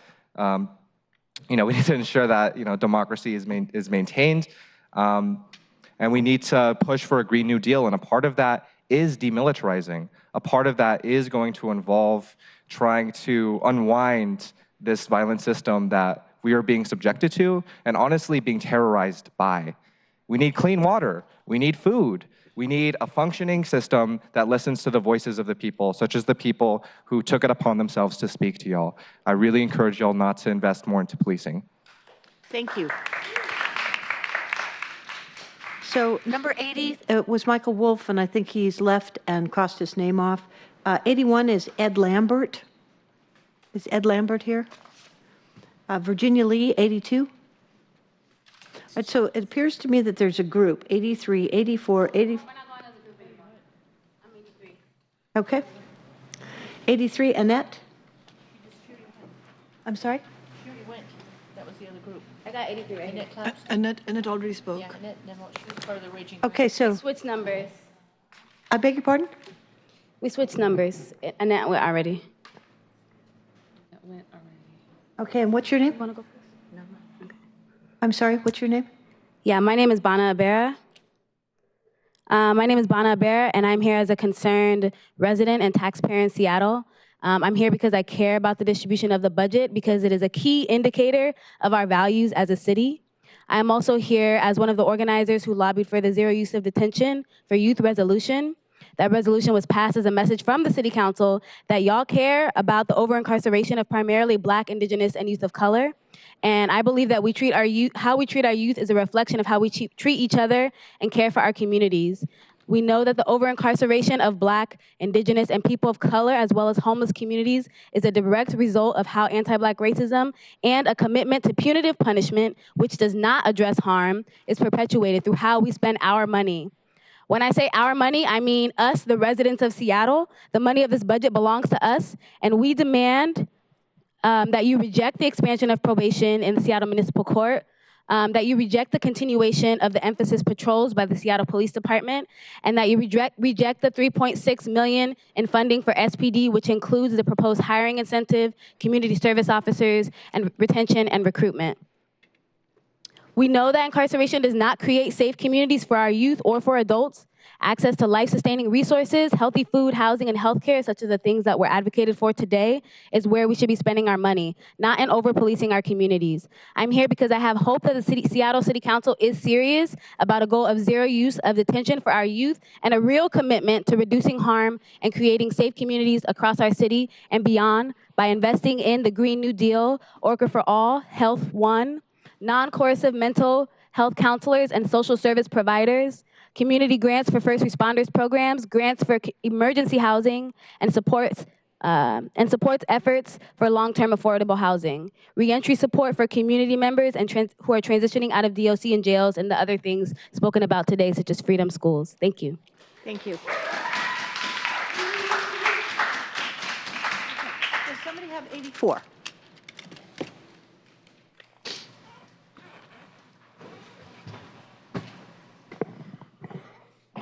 Hi, I'm Ganesha Gold Buffalo. I would like to ask Council to not only consider, but make an effort to put all of their energy into recognizing that we need to defund the police. We need to reject all proposed funding toward an increased retention and hiring of SPD officers or CSOs. We see through SPD's efforts to hire more Black, Indigenous, and people of color officers. We know that the packages they offer to entice our community members will be attractive and hefty. This enticement tactic is flawed. We know that police officers harass youth of color and homeless people disproportionately, and whatever face it puts on, it serves to enforce the interests of the wealthy and the racist court system. We resist these efforts to fragment and divide our communities. Where we see increased funding go toward recruiting, hiring, and retaining police officers, we do not see a similar commitment toward housing, social workers, teachers, and other services which ensure the safety, health, and well-being of our vulnerable population. We agree wholeheartedly that non-armed, non-deputized individuals who are trauma-informed and well-trained in crisis intervention should be the first responders on our streets. We do not believe that these individuals should even be associated with the police force. We call on the funding for CSOs to go toward mental health counselors and crisis intervention specialists that are not part of the police department. Thank you. Thank you. All right. Do we have 85? Thank you. Do you have your card? Yeah, but it's on my seat. I'm DJ Martinez. Okay. Hi, everyone. It's late. We've all been here for a really long time. I guess I just want to echo a lot of what I heard tonight. We heard a lot from social workers and case managers who have come out of houselessness themselves and who've gone above and beyond their job descriptions to help the people that they serve because they want to help. And it makes no sense that they're here asking for money to just be able to do their jobs. There's places like the Daybreak Star and Chief Seattle Club that have been working tirelessly and have proven methods to combat the problems that the city is trying to solve. So it makes no sense that they're here asking for more money when this budget is asking for millions of dollars to fund more policing and more surveillance for the city. When we know that that historically hasn't worked. You've seen us here for years. I've seen you here for years, hearing the cause for the same things. And so this budget does seem like a Band-Aid. And it seems like to be bending under pressure from online Facebook groups, especially these hate groups that I know that you yourselves have been the targets of. And so I hope that you will read this budget and hear everything that you've heard tonight and really, consider what's going on here. The times are changing. It's an election year. And so I hope that you will all want to leave a legacy that really is here for the people. Thank you. Thank you.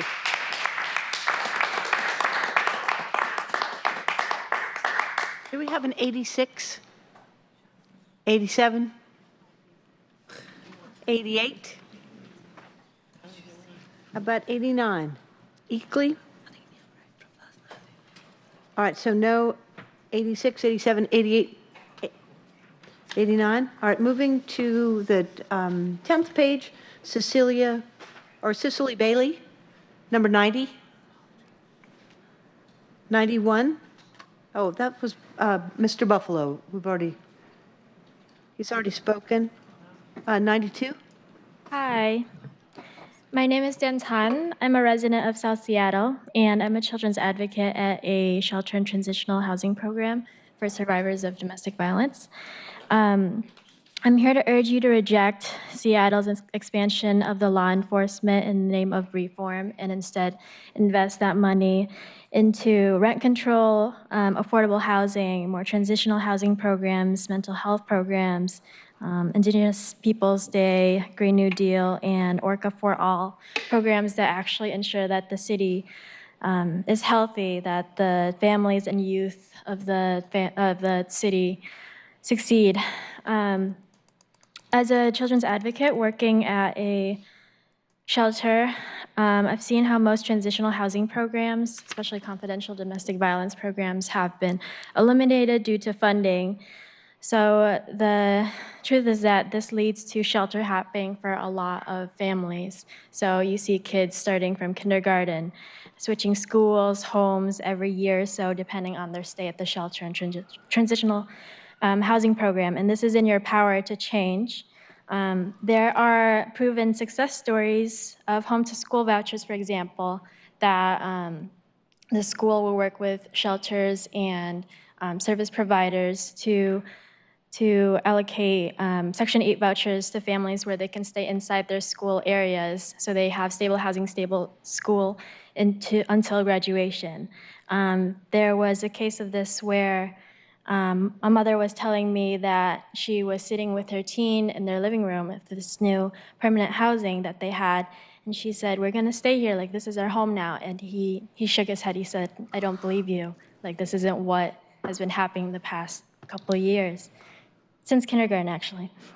So this is a success story, but it's still sad. And then there's other stories where I'm going to have to ask you to wrap up. Oh, okay.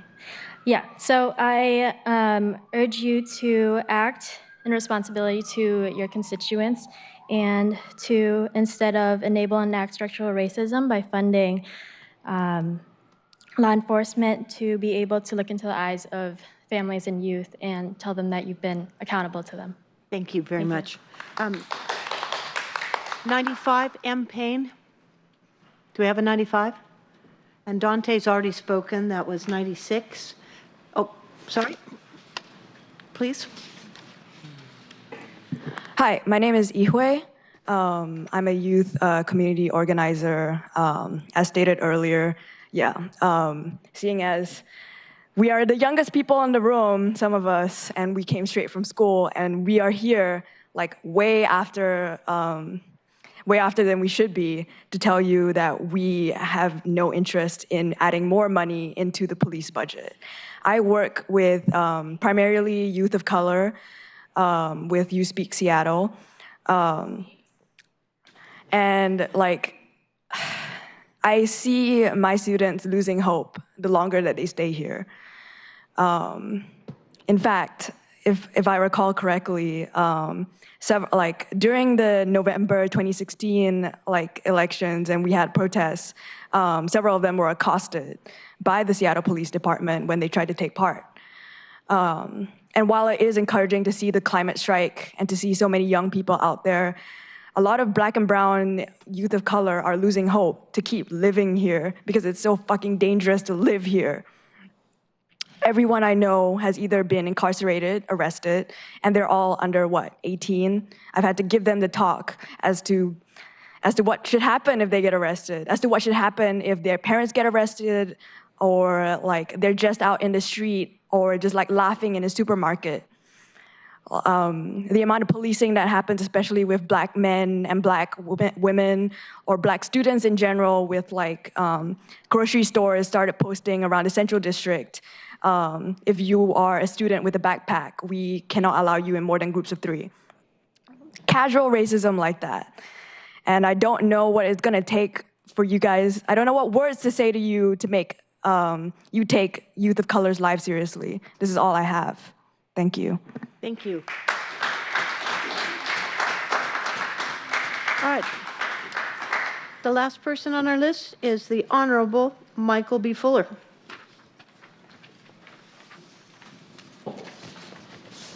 Yes, I must continue in prayer. Today's my birthday. I'm 63 years old.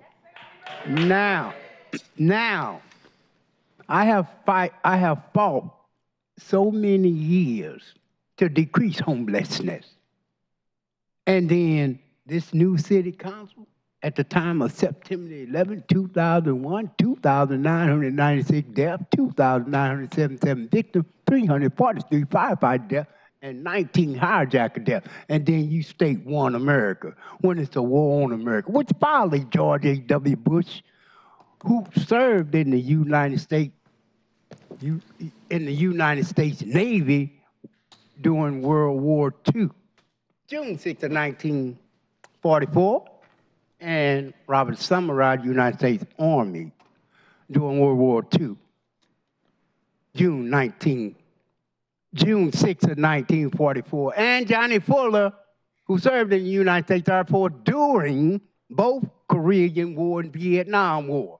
And then you turn around here and violate your own oath of office. That's RCW 2.04.080, your oath of office, RCW 2.24020, your oath, RCW 2.48.210, your oath on admission, and RCW 98.3680, malicious harassment, and RCW 42.52020, meaning activities incompatible with public duty, and RCW 49.60030, freedom from discrimination, and 59.18020, rights and remedies and obligations imposed in good faith imposed. 9-28.500, pervasiveness and wrongdoing within corporation, Seattle City Council. 9-28.600. Thank you, Reverend. Past history. The Honorable Mr. Fuller, thank you for joining us. And you're violating today. the Federal Funding Act. Go ahead and cut it off. Note that for the record. Thank you, and thank you all for staying to the end. I appreciate you all. Colleagues, thank you for being here. This meeting's adjourned. Thank you, security. Yeah.